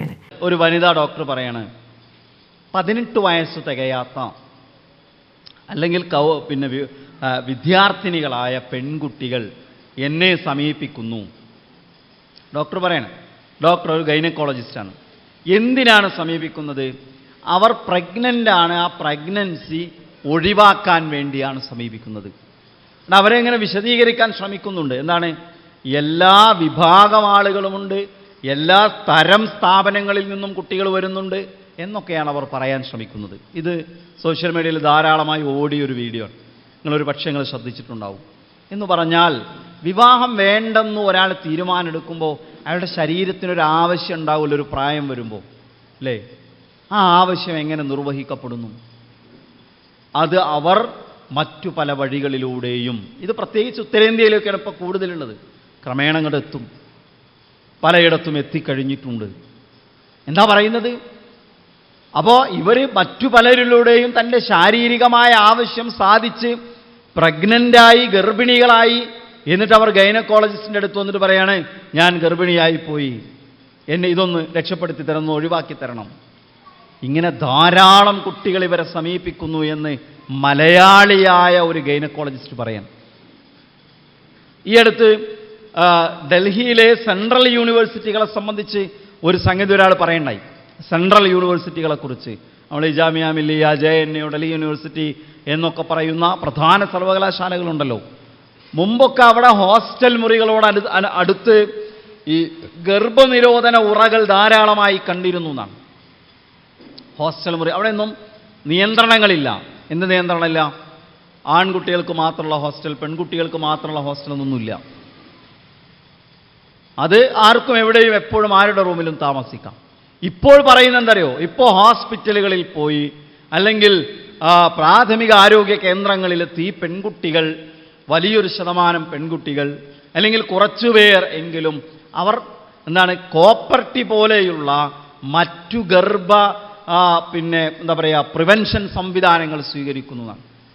ഗർഭം ധരിക്കാതിരിക്കാനുള്ള സംവിധാനങ്ങൾ കോപ്പർട്ടി പോലെയുള്ളത് സെൻട്രൽ യൂണിവേഴ്സിറ്റികളിലെ ഹോസ്റ്റൽ മുറികളിൽ കഴിയുന്ന പെൺകുട്ടികൾ സ്വീകരിക്കുന്നു. 100% പെൺകുട്ടികൾ ഇങ്ങനെയാണെന്നല്ല ഞാൻ പറയുന്നത്, ഇങ്ങനത്തെ കുട്ടികളുണ്ട്. ഞാൻ പറയുന്നത് വിവാഹം വേണ്ടെന്ന് പറയുമ്പോൾ അതിൻ്റെ ഒരു മറുവശം എന്ന് പറയുന്നത് അരാജകത്വമാണ്, പച്ചയായ വ്യഭിചാരമാണ്. എല്ലാ കല്യാണം വേണ്ട എന്ന് പറഞ്ഞ കുട്ടികളും അങ്ങനെയാണോ? അല്ല. പക്ഷേ ലോകത്ത് ഇതിൻ്റെ ഒരു ട്രെൻഡ് ഇങ്ങനെയാണ്. കോഴിക്കോട് മെഡിക്കൽ കോളേജുമായി ബന്ധപ്പെട്ടൊരു വിവാദമുണ്ടായി. എന്താ വിവാദം എന്നറിയോ? 10 മണിക്കു ശേഷം ഹോസ്റ്റൽ മുറിയിലെ പെൺകുട്ടികൾ പുറത്തു പോകാൻ പാടില്ല. 10 മണിക്ക്, രാത്രി 10 മണിക്ക്, 7 മണിക്കല്ല. മുമ്പൊക്കെ 6 മണി 7 മണിക്കായിരുന്നു ഇതിൻ്റെ സമയം. രാത്രി 10 മണിയാകുന്നതിന് മുമ്പ് പെൺകുട്ടികൾ ഹോസ്റ്റൽ മുറിയിൽ കയറണമെന്ന സർക്കുലർ കോഴിക്കോട് മെഡിക്കൽ കോളേജിലെ ഉത്തരവാദിത്തപ്പെട്ട ആളുകൾ പുറത്തിറക്കിയപ്പോൾ അതിനെതിരെ ആൺകുട്ടികളും പെൺകുട്ടികളും സമരം ചെയ്തു. പെൺകുട്ടികളെ മാത്രം അങ്ങനെ 10 മണിക്ക് ശേഷം എന്ന് പറയാൻ പാടില്ല. 10 മണിക്ക് ശേഷം പെൺകുട്ടികൾക്കും പുറത്തു പോകാൻ അനുവാദം വേണം.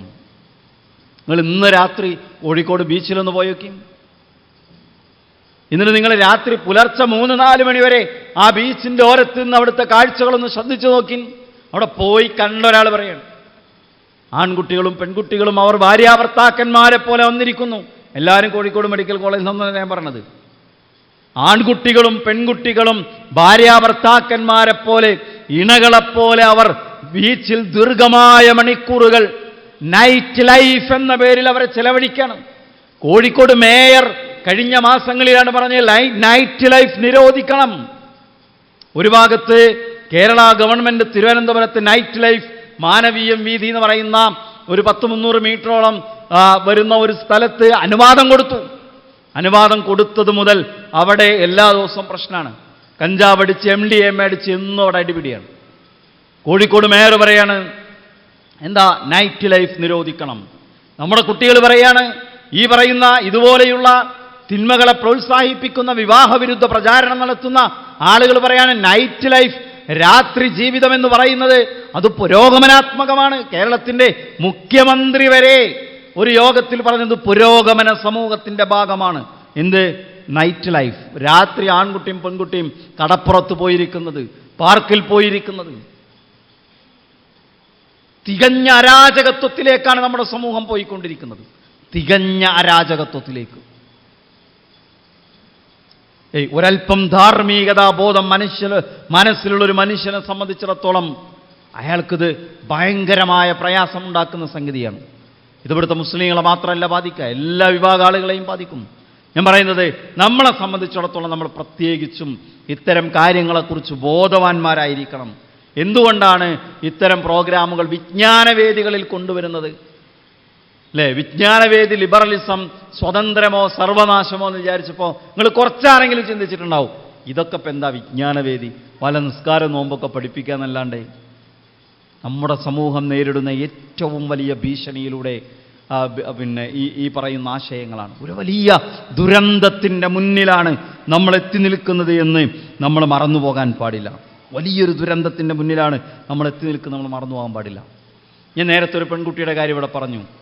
നോക്കൂ, വിവാഹം എന്നൊരു പോയിന്റിൽ നിന്ന് മാത്രമേ സംസാരിക്കുന്നത്. വിവാഹം എന്ന ഒറ്റ പോയിന്റിൽ നിന്നുകൊണ്ട് എന്താ ഒരുപാട് മേഖലകളുണ്ട് അല്ലേ. സ്വന്തമായി ഇണകളെ കണ്ടെത്തുന്ന പ്രണയത്തിലേക്ക് പോകുന്ന കുട്ടികളെ നമ്മൾ കണ്ടു. നിങ്ങൾ നോക്കി, എല്ലാ ചാനൽ ചർച്ചകളിലും, എല്ലാ സിനിമകളിലും, എല്ലാ സോഷ്യൽ മീഡിയ സംവിധാനങ്ങളിലുമൊക്കെ പൊതുവിൽ പ്രോത്സാഹിപ്പിക്കപ്പെടുന്നത്, ഇപ്പോൾ സിനിമ നമുക്കറിയില്ല, പറയണത് കേൾക്കുന്നതാണ്. എന്താണ് പ്രോത്സാഹിപ്പിക്കുന്നത്? പ്രണയത്തെയാണ്. എന്നിട്ട് ഭയങ്കര പൊട്ടന്യായങ്ങളാണ് പറയാം. നമ്മളത് ഭയങ്കര സംഭവമായിട്ടെടുക്കും. യാതൊരുവിധ ലോജിക്കുമില്ലാത്ത വളരെ വിഡ്ഢിത്തമാണ് പലപ്പോഴും ഇതിനെ ന്യായീകരിക്കാൻ വേണ്ടി പറയാം. എന്നിട്ട് നമ്മുടെ കുട്ടികൾ എന്ത് ചെയ്യും? അത് ഭയങ്കര സംഭവമായി വിശദീകരിക്കും. പ്രണയം എന്ന് പറഞ്ഞാൽ വലിയ ദിവ്യമായ എന്തോ സംഗതിയാണെന്ന് പറയും അല്ലേ. എന്നിട്ട് ഫെബ്രുവരി 14 വാലന്റൈൻസ് ഡേ എല്ലാ മാധ്യമങ്ങളും ഏറ്റുപിടിക്കും. അവർക്ക് വ്യൂവർഷിപ്പാണ് വേണ്ടത്. ചെറുപ്പക്കാരെ കാഴ്ചക്കാരായി കിട്ടണമെങ്കിൽ അവർക്ക് ഇഷ്ടമുള്ളത് കൊടുക്കണം അല്ലേ. ചാനൽ ചർച്ചകളിലും ചാനലുകളും എല്ലാം നടക്കുന്നതാണ്. ഒരു ചർച്ചയെ നിയന്ത്രിക്കുമ്പോൾ ഒരാൾ വേറൊരാൾക്ക് വേണ്ടി, ഒരു പാർട്ടിക്ക് വേണ്ടി സംസാരിക്കുമ്പോൾ, ഒരാശയത്തിന് വേണ്ടി സംസാരിക്കുമ്പോൾ, ഒരാശയത്തിനെതിരെ സംസാരിക്കുമ്പോൾ ഈ ചാനൽ ചർച്ചയിലുള്ള ആളുകളൊക്കെ 100% ആത്മാർത്ഥത നിറഞ്ഞു തുളുമ്പിയിട്ട് പറയാനും നിങ്ങൾ ആരും വിചാരിക്കണ്ട. അത് ചാനൽ മുതലാളി പറയും. കുറച്ചൊക്കെ ആൾക്കാർ ഇതിൽ നീതി പുലർത്തുന്നവരുണ്ടാവും. എന്താണ്? പരമാവധി കേൾവിക്കാരെ നമുക്ക് കിട്ടണം അല്ലേ. പണ്ട് കർണാടകയിലെ പുഴയിൽ മണ്ണിടിച്ചിലുണ്ടായി. അർജുൻ എന്ന് പറയുന്ന ചെറുപ്പക്കാരൻ വീണപ്പോ നിങ്ങൾ കണ്ടില്ലേ, മൈക്കും പിടിച്ച് എല്ലാവരും അവിടെ ഉണ്ടായി. എന്തുകൊണ്ടാ? വാർത്ത റിപ്പോർട്ട് ചെയ്താൽ പോരെ? അതിങ്ങനെ ഒരു ഉദ്വേഗജനകമായ അവസ്ഥയിൽ മനുഷ്യരെങ്ങനെ നിലനിർത്തിയ കുറേ ആൾക്കാർ ചാനലിന് മുന്നിൽ ഇങ്ങനെ പോയി നിൽക്കും. ഇന്ത്യ പാകിസ്ഥാൻ പഹൽഗാം ഭീകരാക്രമണം ഉണ്ടായി. ഇന്ത്യ പാകിസ്ഥാൻ അങ്ങോട്ടും ഇങ്ങോട്ടും മിസൈൽ ആക്രമണങ്ങൾ ഉണ്ടായപ്പോൾ എന്തൊക്കെയാണ് നമ്മുടെ മാധ്യമങ്ങൾ ചെയ്തത്? എന്തിനാ അങ്ങനെ ഉള്ളതും ഇല്ലാത്തതൊക്കെ റിപ്പോർട്ട് ചെയ്യണത്? കുറേ ആൾക്കാർ കണ്ണും തുറിച്ച് ഇങ്ങനെ പോയിരിക്കണം. അപ്പോൾ അവർക്ക് അവരുടെ റേറ്റിംഗ് കൂടും, വ്യൂവർഷിപ്പ് കൂടും, വരുമാനം കൂടും. നമ്മുടെ പച്ചയായ കച്ചവടമാണിത്. അപ്പോൾ ആ കച്ചവടത്തിനു വേണ്ടി ഈ ആളുകൾ പലതും പ്രചരിപ്പിക്കുന്ന കൂട്ടത്തിൽ ചെറുപ്പക്കാരെ ഇക്കിളിപ്പെടുത്തുന്ന ആശയങ്ങൾ ഇങ്ങനെ പറഞ്ഞു കൊടുക്കും. അതിൻ്റെ ഭാഗമാണെന്ത്? പ്രണയം എന്ന് പറഞ്ഞാൽ, പ്രേമം എന്ന് പറഞ്ഞാൽ ഭയങ്കര സംഭവമാണെന്നൊക്കെ. ഇതെന്താ ഞാൻ ഈ അടുത്ത് കേട്ട, നിരന്തരമായി നിങ്ങളൊക്കെ കേട്ടുകൊണ്ടിരിക്കുന്ന ഒരു സംഗതിയാണ്. പ്രണയം എന്ന് പറഞ്ഞാൽ അത് കുറച്ചു കാലം പ്രേമിച്ച് വിവാഹത്തിലേക്ക് പോയാൽ തൻ്റെ പങ്കാളിയെക്കുറിച്ച് നല്ല ധാരണയുണ്ടാക്കി അറിഞ്ഞ് മനസ്സിലാക്കി വിവാഹ ജീവിതത്തിലേക്ക് പോകാം. അപ്പം അതുകൊണ്ട് തന്നെ വിവാഹ ജീവിതം വളരെ എളുപ്പമായിരിക്കുന്നതാണ് അല്ലേ? അപ്പോൾ ആ ശരിയാണല്ലോ, ആൾക്കാരിങ്ങനെ തലകുലിക്കുന്ന ശരിയാണല്ലോ. ഒരാളെ കൂടെ 2 കൊല്ലം പ്രേമിച്ച് അല്ലേ, അയാളൊക്കെ മനസ്സിലാക്കി കല്യാണം കഴിച്ച സംഭവമല്ലോ അല്ലേ? ലോകത്ത് ഏറ്റവും കൂടുതൽ വിവാഹമോചനങ്ങൾ നടന്ന ഏത് വിവാഹമാണ്? പ്രേമവിവാഹങ്ങളാണ്. നിങ്ങൾ എടുത്ത് പരിശോധിച്ച് നോക്കി. ഇതിനൊക്കെ ഭയങ്കരമായ പഠനങ്ങൾ. ഞാൻ പറഞ്ഞ മതവുമായി യാതൊരു ബന്ധവുമില്ലാത്ത സയൻസ് ഓഫ് ലവ് എന്നൊരു പുസ്തകമുണ്ട്. അതിൻ്റെ ഒരു ചട്ടം ഒരു പക്ഷേ ഇവിടെ കാണിക്കാൻ പറ്റുമായിരിക്കും. സയൻസ് ഓഫ് ലവ്, പ്രേമത്തിൻ്റെ ശാസ്ത്രം എന്നാണ്. ഇത് ഒരു ഇസ്ലാമുമായി യാതൊരു ബന്ധമില്ലാത്ത ഒരാൾ നടത്തിയ പഠനമാണ്. ഒരു പുസ്തകത്തിൻ്റെ പേരാണ്. അപ്പോൾ അങ്ങനെ ഉണ്ടെന്ന് പറഞ്ഞെന്ന് മാത്രം. ചിലതൊക്കെ അങ്ങനെ കാണിക്കണം. എന്താ അറിയോ, നിങ്ങൾക്ക് ഞാൻ പറഞ്ഞ വിശ്വാസം ഇല്ലാണ്ടൊന്നല്ല, പക്ഷെ എങ്കിലും ചിലത് നമ്മൾ നല്ല ബോധ്യപ്പെടണമെങ്കിൽ ചില നമുക്ക് കാണണം. ഇതിൽ നടക്കുന്ന ഒരുപാട് വിശദാംശങ്ങൾ അദ്ദേഹം ഈ പ്രേമവുമായിട്ട് ബന്ധപ്പെട്ട് പറയുന്നുണ്ട്. ഒന്ന്, പ്രേമം എന്ന് പറയുന്നത് ദീർഘമായ പഠനങ്ങൾ നടന്ന് ഒരാളെ പഠിച്ച് മനസ്സിലാക്കി വിവാഹത്തിലേക്ക് കടക്കുന്നതല്ല. തിരിച്ച് ഒരാൾ രക്ഷിതാക്കൾ ആലോചിച്ച് നടത്തുന്ന വിവാഹമാണെങ്കിലോ, ഈ പുസ്തകം പറയുന്നത് വിവാഹം നടക്കേണ്ടത് ഒരിക്കലും പ്രണയത്തിലൂടെ അല്ല എന്നാണ്. മൂന്നാമതൊരു കക്ഷി ഒരാളെക്കുറിച്ച് അന്വേഷിച്ച് മനസ്സിലാക്കി വിവാഹം നടക്കുന്നതാണ് ശരിയായ വിവാഹം. എന്താണ്? ഏറ്റവും നല്ല ആരോഗ്യമുള്ള ബന്ധമുണ്ടാകുന്ന അതിലൂടെ എന്നാണ് ഈ പുസ്തകം പറയുന്നത്. ഇത് ഖുർആനും സുന്നത്തും ഉദ്ധരിച്ചിട്ടൊന്നല്ല പറയുന്നത്, പഠനം നടത്തി പറയുന്ന സംഗതിയാണ്. മനസ്സിലായോ? പഠനം നടത്തി പറയുന്ന സംഗതിയാണ്. അതായത് ശരിക്ക് ഒരു രക്ഷിതാവ് വിവാഹം ആലോചിച്ച് നടക്കുകയാണെങ്കിൽ എങ്ങനെയാണോ വിവാഹം ആലോചിക്കുക? ഇപ്പോഴത്തെ കാലത്ത് മാട്രിമോണിയൽ സൈറ്റുകളിൽ പരസ്യം കൊടുക്കും, അല്ലെങ്കിൽ വാട്സപ്പ് ഗ്രൂപ്പുകളിൽ ഉണ്ടാകും, അല്ലെങ്കിൽ സുഹൃത്തുക്കൾ പറഞ്ഞു കൊടുക്കും, പരിചയക്കാർ പറഞ്ഞു കൊടുക്കും. അപ്പോൾ നമ്മൾ അന്വേഷിക്കും അല്ലേ? വിദ്യാഭ്യാസ യോഗ്യത, വയസ്സ്, കുടുംബ പശ്ചാത്തലം, ആദർശം. എന്നിട്ട് അതിനു പുറമെ പെൺകുട്ടിയാണെങ്കിൽ പെൺകുട്ടിയുടെ പരിസരത്തുള്ള ആളുകളോട് എങ്ങനെയുണ്ട് ആ കുട്ടിയുടെ സ്വഭാവം എന്ന് അന്വേഷിക്കും. ആ നാട്ടിൽ പോയിട്ട് പലപ്പോൾ അവരുടെ കുടുംബ പശ്ചാത്തലം എങ്ങനെയുണ്ടെന്ന് അന്വേഷിക്കുക എന്ന് പറഞ്ഞാൽ അവരുടെ നാട്ടിൽ പേരുദോഷമുള്ള ആൾക്കാരൊന്നും അല്ലല്ലോ. അതൊക്കെ നാട്ടിൽ നടക്കുന്ന സംഗതിയാണ്. തിരിച്ചു അതെ, ഓൻ എങ്ങനെയാണ്? ഓൻ മദ്യം ഉപയോഗിക്കുന്നവനാണോ, ലഹരിക്കടിമയാണോ, പള്ളി പോണവനാണോ? യഥാർത്ഥത്തിൽ സുരക്ഷിതമായ പരസ്പരം ആലോചിച്ച് അറിഞ്ഞ്, പ്രേമത്തെക്കുറിച്ച് നമ്മുടെ നാട്ടുകാർ പറഞ്ഞില്ലേ, അതിനേക്കാൾ എത്രയോ ഉന്നതമായ തലത്തിൽ അറിഞ്ഞ് മനസ്സിലാക്കി നടക്കുന്ന വിവാഹം എന്ന് പറഞ്ഞാൽ രക്ഷിതാക്കൾ ആലോചിച്ച് നടക്കുന്ന വിവാഹം. ഇംഗ്ലീഷിൽ ഫാൾ ഇൻ ലവ് എന്നാണ് പ്രേമം തുടങ്ങുന്നതിന് പറയാം. ഞാൻ പ്രണയത്തിൽ വീണുപോയി എന്നാ പറയാം. അവളുടെ ചിരി കണ്ടപ്പോൾ ഞാൻ വീണുപോയി. ഓളെ സ്വഭാവം എന്താണെന്നറിയണ്ട, ഓൻ്റെ പെരുമാറ്റം എങ്ങനെയെന്നറിയണ്ട. ഒരിക്കൽ നമ്മുടെ ഒരാൾ അദ്ദേഹത്തിൻ്റെ ഒരു സുഹൃത്തിൻ്റെ പെങ്ങൾ ഒരു പ്രണയത്തിലകപ്പെട്ട് അയാളും ആ പെൺകുട്ടിയോട് സംസാരിക്കുന്നതാണ് കുടുംബക്കൂടിൻ്റെ വീട്ടിൽ വന്നു. അപ്പോൾ ഞാൻ അവരോട് ഇങ്ങനെ സംസാരിച്ചു. അപ്പോൾ ആ രക്ഷിതാക്കൾ പറഞ്ഞു, നല്ല ബന്ധമാണെങ്കിൽ ഞങ്ങൾ കല്യാണം കഴിച്ചു കൊടുക്കാൻ തയ്യാറാണ്, പക്ഷേ ഇവൻ കഞ്ചാവിന് അഡിക്റ്റാണ്. അപ്പോൾ ഞാൻ ഈ പെൺകുട്ടിയോട് സംസാരിച്ചു. ഞാൻ പറഞ്ഞു, നിൻ്റെ രക്ഷിതാക്കൾ പറയുന്ന ഇവൻ കഞ്ചാവ് ഉപയോഗിക്കുന്നവനാണെന്നാണ്. അത് നിന്നെ തൽക്കാലം ഒന്ന് തെറ്റിദ്ധരിപ്പിച്ച് അതിൽ നിന്ന് രക്ഷപ്പെടുത്താൻ വേണ്ടി പറയായിരിക്കും, അതിൽ വസ്തുത ഉണ്ടാവില്ലല്ലോ എന്ന് ചോദിച്ചു. അപ്പോൾ ആ പെൺകുട്ടി കരഞ്ഞുകൊണ്ട് പറഞ്ഞു, എൻ്റെ വീട്ടുകാർ പറയുന്നത് ശരിയായിരിക്കാം, അയാൾ കഞ്ചാവിന് അടിമയായിരുന്നേക്കാം, അതിന് സാധ്യതയുണ്ട്. അപ്പോൾ ഞാൻ ചോദിച്ചു, നല്ല സമ്പന്നമായ വിദ്യാഭ്യാസമുള്ളൊരു കുടുംബമാണ്, നീ സമ്പന്ന കുടുംബത്തിലെ അംഗമാണ്, വിദ്യാസമ്പത്തുള്ള കുടുംബമാണ്, പിന്നെ എന്തിനാണ് കഞ്ചാവിനടിമപ്പെട്ട ഒരു മനുഷ്യൻ്റെ, ഒരു ചെറുപ്പക്കാരൻ്റെ കൂടെ പോകാൻ? എന്ത് ബുദ്ധിമോശമാണത്, എന്ത് അബദ്ധമാണ് ചെയ്യുന്നതെന്ന് ചോദിച്ചപ്പോൾ പെൺകുട്ടി കരഞ്ഞിട്ട് പറഞ്ഞു, സാറേ ഞാൻ 9ാം ക്ലാസ്സിൽ നിന്ന് തുടങ്ങിയതാണ്, 8 9 കൊല്ലമായി, ഇനി എനിക്ക് ഉപേക്ഷിക്കാൻ കഴിയുന്നില്ല, എനിക്ക് ഉപേക്ഷിക്കാൻ പറ്റുന്നില്ല. അപ്പോൾ 2 കൊല്ലം പ്രണയിച്ച് ഓന് നന്നായി മനസ്സിലാക്കി പറ്റൂല തോന്നി ഒഴിവാക്കൂല. അങ്ങനെ പറ്റൂല്ലേ എന്ന് നോക്കാൻ അനുവാദമുണ്ടോ? അല്ലേ, അങ്ങനെ അനുവാദമുണ്ടോ? വല തഖറബു സിന ഇന്നഹു പിന്നെ ഫാഹിഷതൻ വസാഅ സബീല. നിങ്ങൾ വ്യഭിചാരത്തോട് അടുത്തു പോകരുത്. ഏറ്റവും മോശമായ ഏർപ്പാടാണത്. അൽ ഐനാനി സിനാഹുമൻ നളർ. കണ്ണുകൾക്ക് വ്യഭിചാരമുണ്ടത് നോട്ടമാണ്. വല്ലുദുനാനി സിനാഹുമൽ ഇസ്തിമാ. കാതുകൾക്ക് വ്യഭിചാരമുണ്ടത് കേൾക്കലാണ്. അല്ലേ, മഹറമല്ലാത്ത ഒരു സ്ത്രീയോട് ഫോണിൽ സംസാരിക്കുമ്പോൾ, വാട്സാപ്പിൽ ചാറ്റ് ചെയ്യുമ്പോൾ, ഇൻസ്റ്റഗ്രാമിന്റെ പ്രൈവറ്റാക്കി വെച്ച അക്കൗണ്ടിലൂടെ അല്ലേ ആളുകളോട് ആശയവിനിമയം നടത്തുമ്പോൾ ഇതിന്റെ മതം എന്താണ്? ഇത് വ്യഭിചാരമെന്നാ ഇസ്ലാം പഠിപ്പിച്ചത്. കയ്യിന് വ്യഭിചാരമുണ്ടെന്ന് മതം പറഞ്ഞു, മനസ്സിന് വ്യഭിചാരമുണ്ടെന്ന് മതം പറഞ്ഞു, നാവിന് വ്യഭിചാരമുണ്ടെന്ന് അള്ളാന്റെ റസൂല് നമ്മളെ പഠിപ്പിച്ചു. കാലുകൾക്ക് തെറ്റിലേക്ക് നടന്നു പോകുന്നത് വ്യഭിചാരമുണ്ടെന്ന് മതം പറഞ്ഞു. ഞാൻ പറയുന്നത് ഒരു 2-3 കൊല്ലം പ്രണയിച്ചു ജീവിച്ച ആളുകൾ 3 കൊല്ലം വ്യഭിചരിച്ചു ജീവിക്കുന്നു. അല്ലേ, 4-5 കൊല്ലം പ്രണയിച്ചു ജീവിച്ച ആളുകൾ അവരുടെ കണ്ണുകൾ വ്യഭിചരിക്കുന്നു, അവരുടെ കാതുകൾ വ്യഭിചരിക്കുന്നു, അവരുടെ മനസ്സുകൾ വ്യഭിചരിക്കുന്നു. എത്ര കൊല്ലക്കാലം സുഹൃത്തുക്കളെ, പരലോകത്ത് കർമ്മരേഖ കിട്ടുമ്പോൾ അതിൽ നിറയെ 3 കൊല്ലത്തെ ഈ പറയുന്ന അമലുകളൊക്കെ രേഖപ്പെടുത്തി വെച്ചാൽ എത്ര വലിയ അളവുണ്ടാവുന്നത് നമ്മളൊന്ന് ആലോചിച്ച് നോക്കി. അതുകൊണ്ട് ഇത് വലിയ അപരാധമാണ്, മഹാതിന്മയാണ്, മതം വിലക്കിയതാണ്. എന്നിട്ടോ പൊട്ടന്യായങ്ങൾ പറഞ്ഞ് അതിനെ ന്യായീകരിച്ച് സമയത്തിന് വിവാഹം കഴിക്കാതെ തെറ്റായ ബന്ധങ്ങളിൽ ഏർപ്പെട്ട് തിന്മകളുടെ ആളുകളായി ജീവിച്ചു പോകുന്നു എന്നതാണ് ആളുകളിൽ നമ്മൾ കണ്ടുകൊണ്ടിരിക്കുന്നത്. അല്ലേ, തിന്മയുടെ ആളുകളായി ജീവിച്ചു പോവുകയാണ്. അപ്പോൾ യഥാർത്ഥത്തിൽ ഈ ആളുകൾ പ്രചരിപ്പിച്ചു കൊണ്ടിരിക്കുന്നതെല്ലാം, പൊതുവിൽ പ്രണയത്തെക്കുറിച്ച് പറയാറുള്ളത്, കൗമാരപ്രായക്കാരായ ആളുകൾ ഒരു ആൺകുട്ടി ഒരു പെൺകുട്ടിയെ കണ്ടാൽ, ഒരു പെൺകുട്ടി ഒരു ആൺകുട്ടിയെ കണ്ടാൽ 1 സെക്കൻഡിനുള്ളിൽ, 1 സെക്കൻഡിൻ്റെ കുറഞ്ഞ സമയത്തിനകം അവളെ എനിക്ക് ഭാര്യയായി കിട്ടിയിരുന്നെങ്കിൽ തീരുമാനമെടുത്തു പോകുന്ന സൈക്കോളജി പറഞ്ഞു, മനഃശാസ്ത്രം പറഞ്ഞു.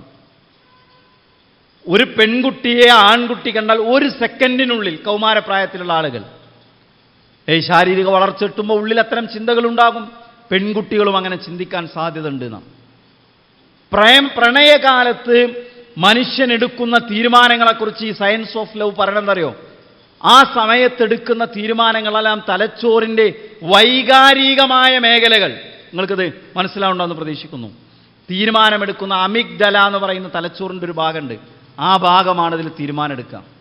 വിവേകമുള്ള തീരുമാനം, ഞാനത് ചെയ്യുന്നത് ശരിയാണോ തെറ്റാണോ, ഇത് പാടില്ലല്ലോ, ഇത് ധാർമ്മികതയല്ലല്ലോ എന്നൊക്കെ തീരുമാനിക്കുക മനുഷ്യൻ്റെ തലച്ചോറിൻ്റെ എന്താ പറയുക, പ്രീഫ്രണ്ടൽ കോർട്ടക്സ് എന്ന് പറയുന്ന മുൻഭാഗമാണ്. തലച്ചോറിൻ്റെ മുൻഭാഗമാണ് തീരുമാനം എടുക്കുക എന്ന് പറയുന്നത്. തലച്ചോറിൻ്റെ മുൻഭാഗം പിന്നെ ഒരു ഭാഗമുണ്ട്, അവിടെയാണ് ഈ പ്രീഫ്രണ്ടൽ കോർട്ടക്സ് എന്ന് പറയും. അതാണ് വിവേകം ഉള്ള തീരുമാനം എടുക്കുക എന്ന് പറയുന്നത്. പ്രണയത്തിലേർപ്പെടുന്ന സ്റ്റഡിയാണ് ഞാൻ പറഞ്ഞത്, സയന്റിഫിക്കലായ ശാസ്ത്രീയമായ പഠനങ്ങളാണ് ഞാൻ പറഞ്ഞത്.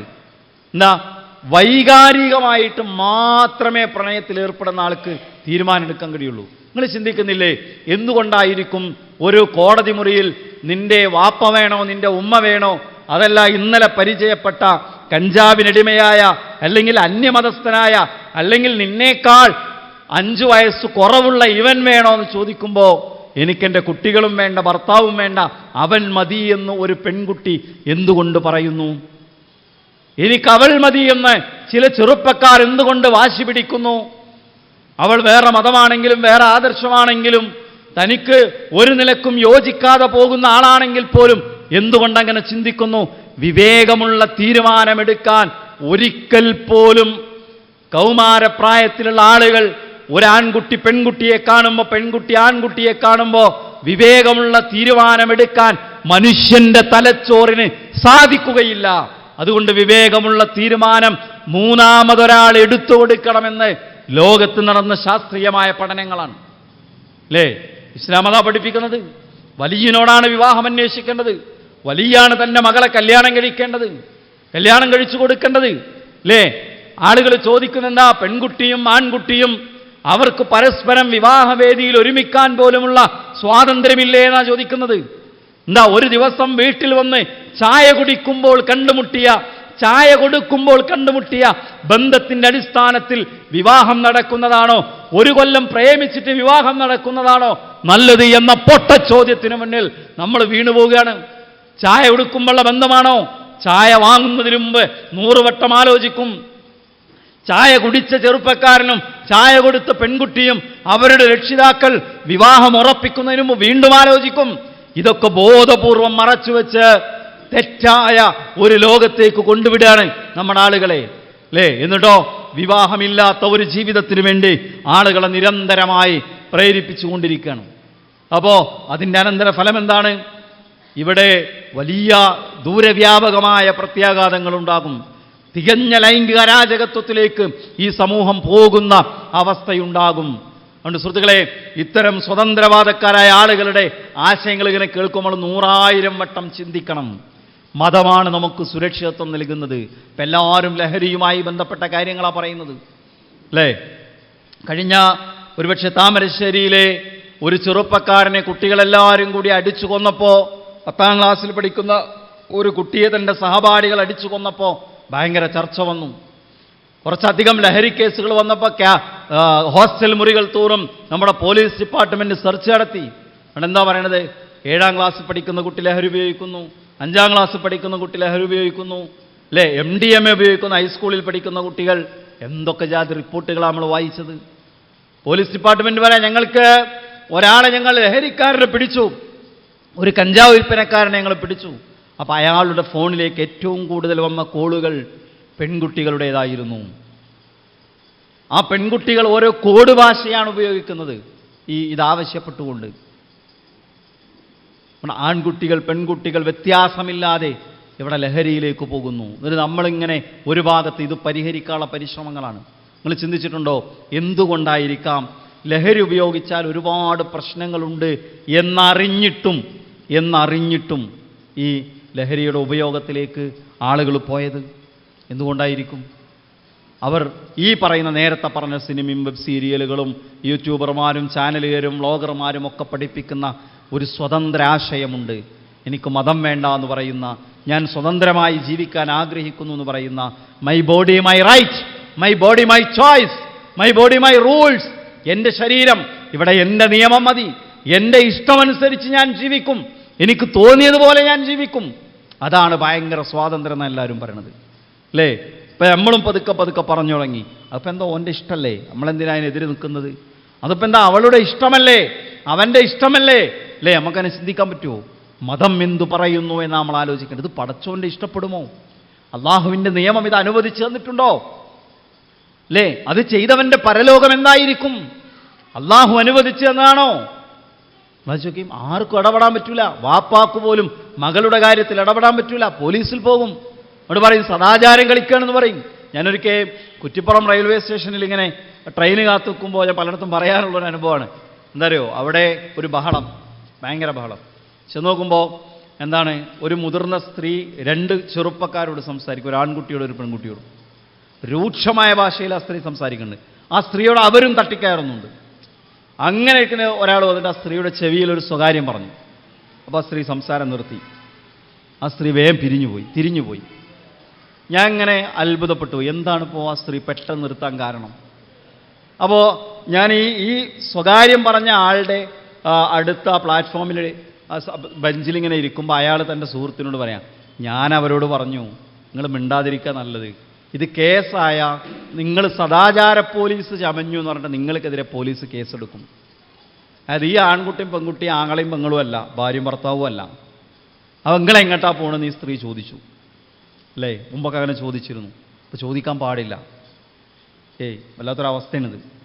വാപ്പാക്ക് മക്കളെ ഉപദേശിക്കാൻ പാടില്ല. മനസ്സിലായില്ലേ? കള്ളുകുടിച്ചു വരുന്ന മകനോട് 18 വയസ്സ് കഴിഞ്ഞ ഒരാളോട് ഈ എന്തിനാടെ കുടിച്ചെന്ന് ചോദിച്ചാൽ അവനെ അടിച്ച ഓനക്കുവാണെങ്കിൽ വാപ്പാക്കെതിരെ കേസിന് പോകാം. അതാണ് കാലം, അതാണ് ലോകം. അപ്പോൾ ഈ സ്ത്രീ ഇവരെ ചോദ്യം ചെയ്തപ്പോൾ അവർ സ്ത്രീയോട് ദേഷ്യപ്പെട്ട് സംസാരിച്ചു. തിരിച്ച് സ്ത്രീയും വളരെ ബോൾഡായി തിരിച്ച് സംസാരിച്ചു. അപ്പോഴയാൾ പറഞ്ഞത് എന്താ, അവരുടെ വ്യക്തിപരമായ കാര്യത്തിൽ നിങ്ങൾ സദാചാര പോലീസ് കളിച്ചു എന്ന് പറഞ്ഞ് ഇടപെട്ടു എന്ന് പറഞ്ഞ് പോലീസിൽ കേസ് കൊടുത്ത് അങ്ങളാ കൊടുങ്ങുക എന്ന് പറഞ്ഞു. അപ്പോൾ അവർ വേറെ രക്ഷപ്പെട്ടു കൊടുത്തു. ആർക്കും ആരും ചോദ്യം ചെയ്യാൻ പാടില്ല. ഒരാളുടെ ജീവിതത്തിലും ഇടപെടാൻ പാടില്ല.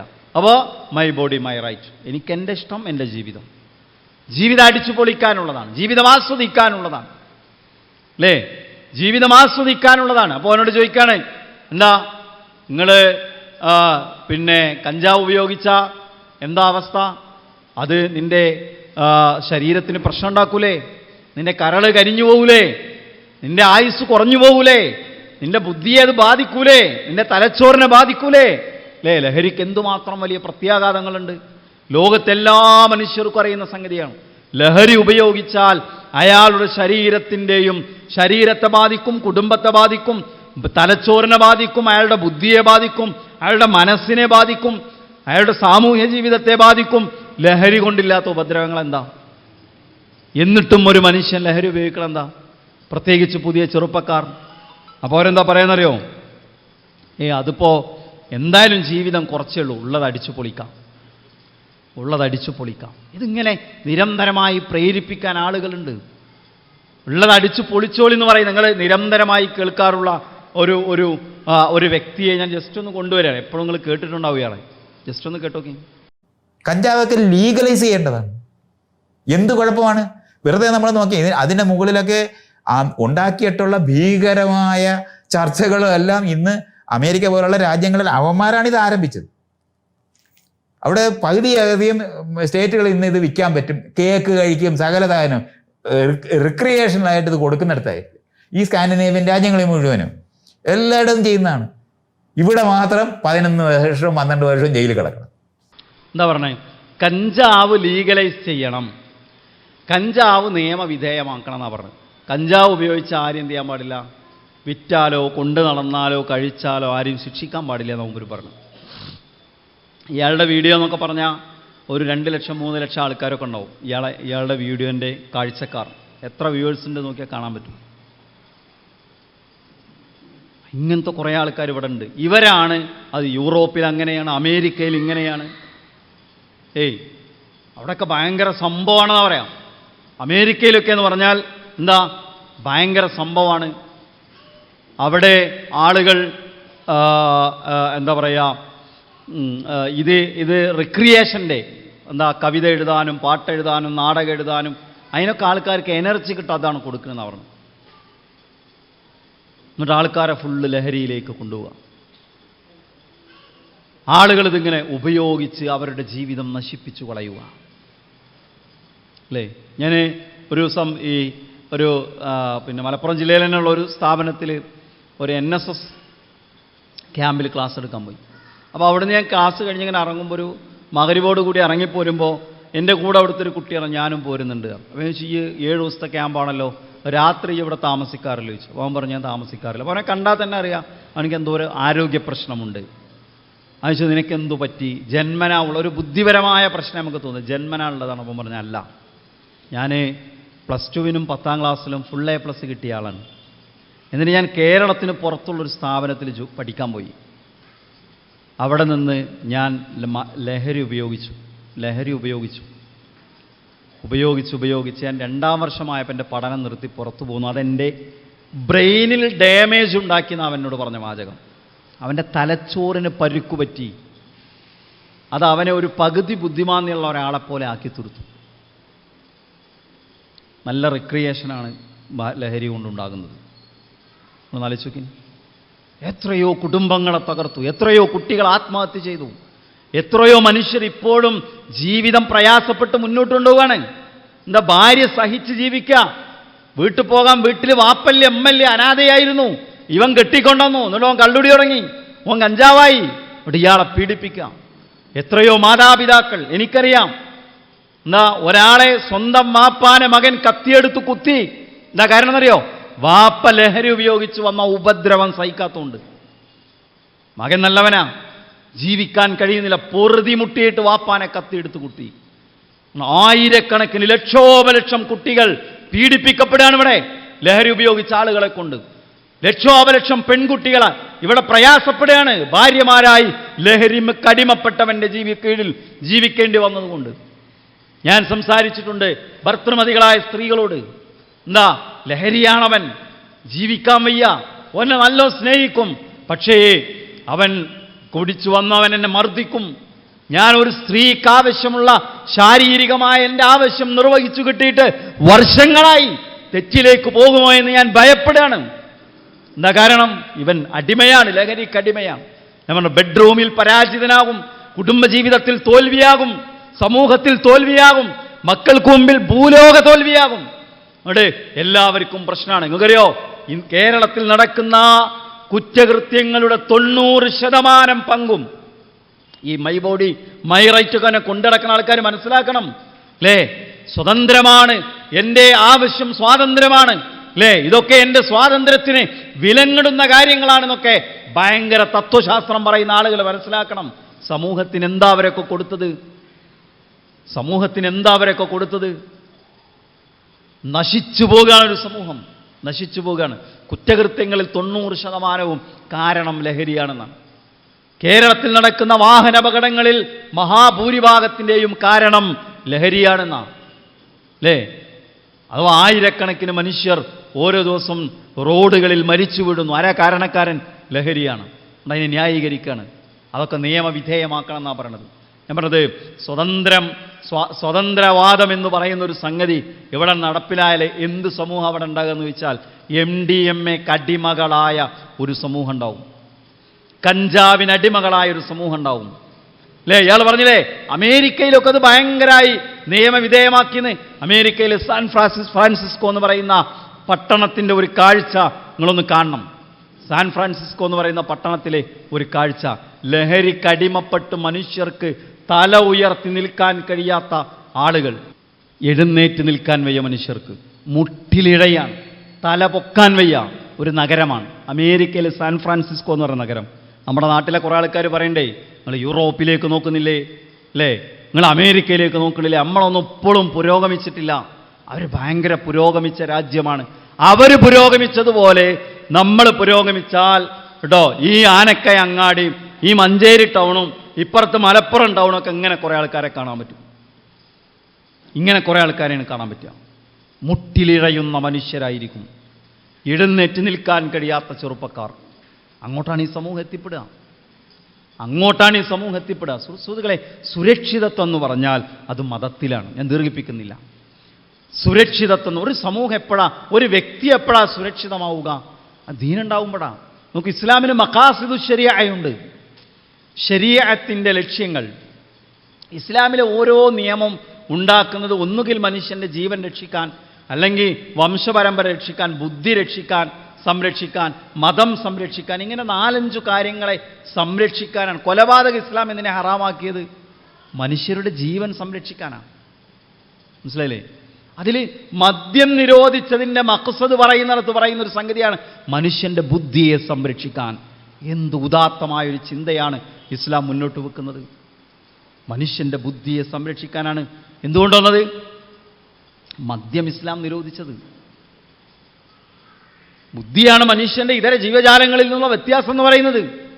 അല്ലെങ്കിൽ ഇതായിരിക്കും മനുഷ്യൻ്റെ കോലം, സ്വന്തം കാലിൽ എഴുന്നേറ്റ് നിൽക്കാൻ കഴിയാത്ത അല്ലേ. ഞാൻ ഒരാളെക്കുറിച്ച് പറയണ്ടായി, അടുത്ത് എനിക്ക് പരിചയമുള്ള ഒരാളെക്കുറിച്ച് പറയണ്ടായി. അയാൾ തമിഴ്നാട്ടിലേക്ക് ജോലിക്ക് പോയി, തിരുപ്പൂരിലാണ് ജോലി ചെയ്തിരുന്നത്. അങ്ങനെ തിരുപ്പൂരിൽ നിന്ന് അയാളെ കണ്ടെത്തിയത് എങ്ങനെയെന്നറിയോ?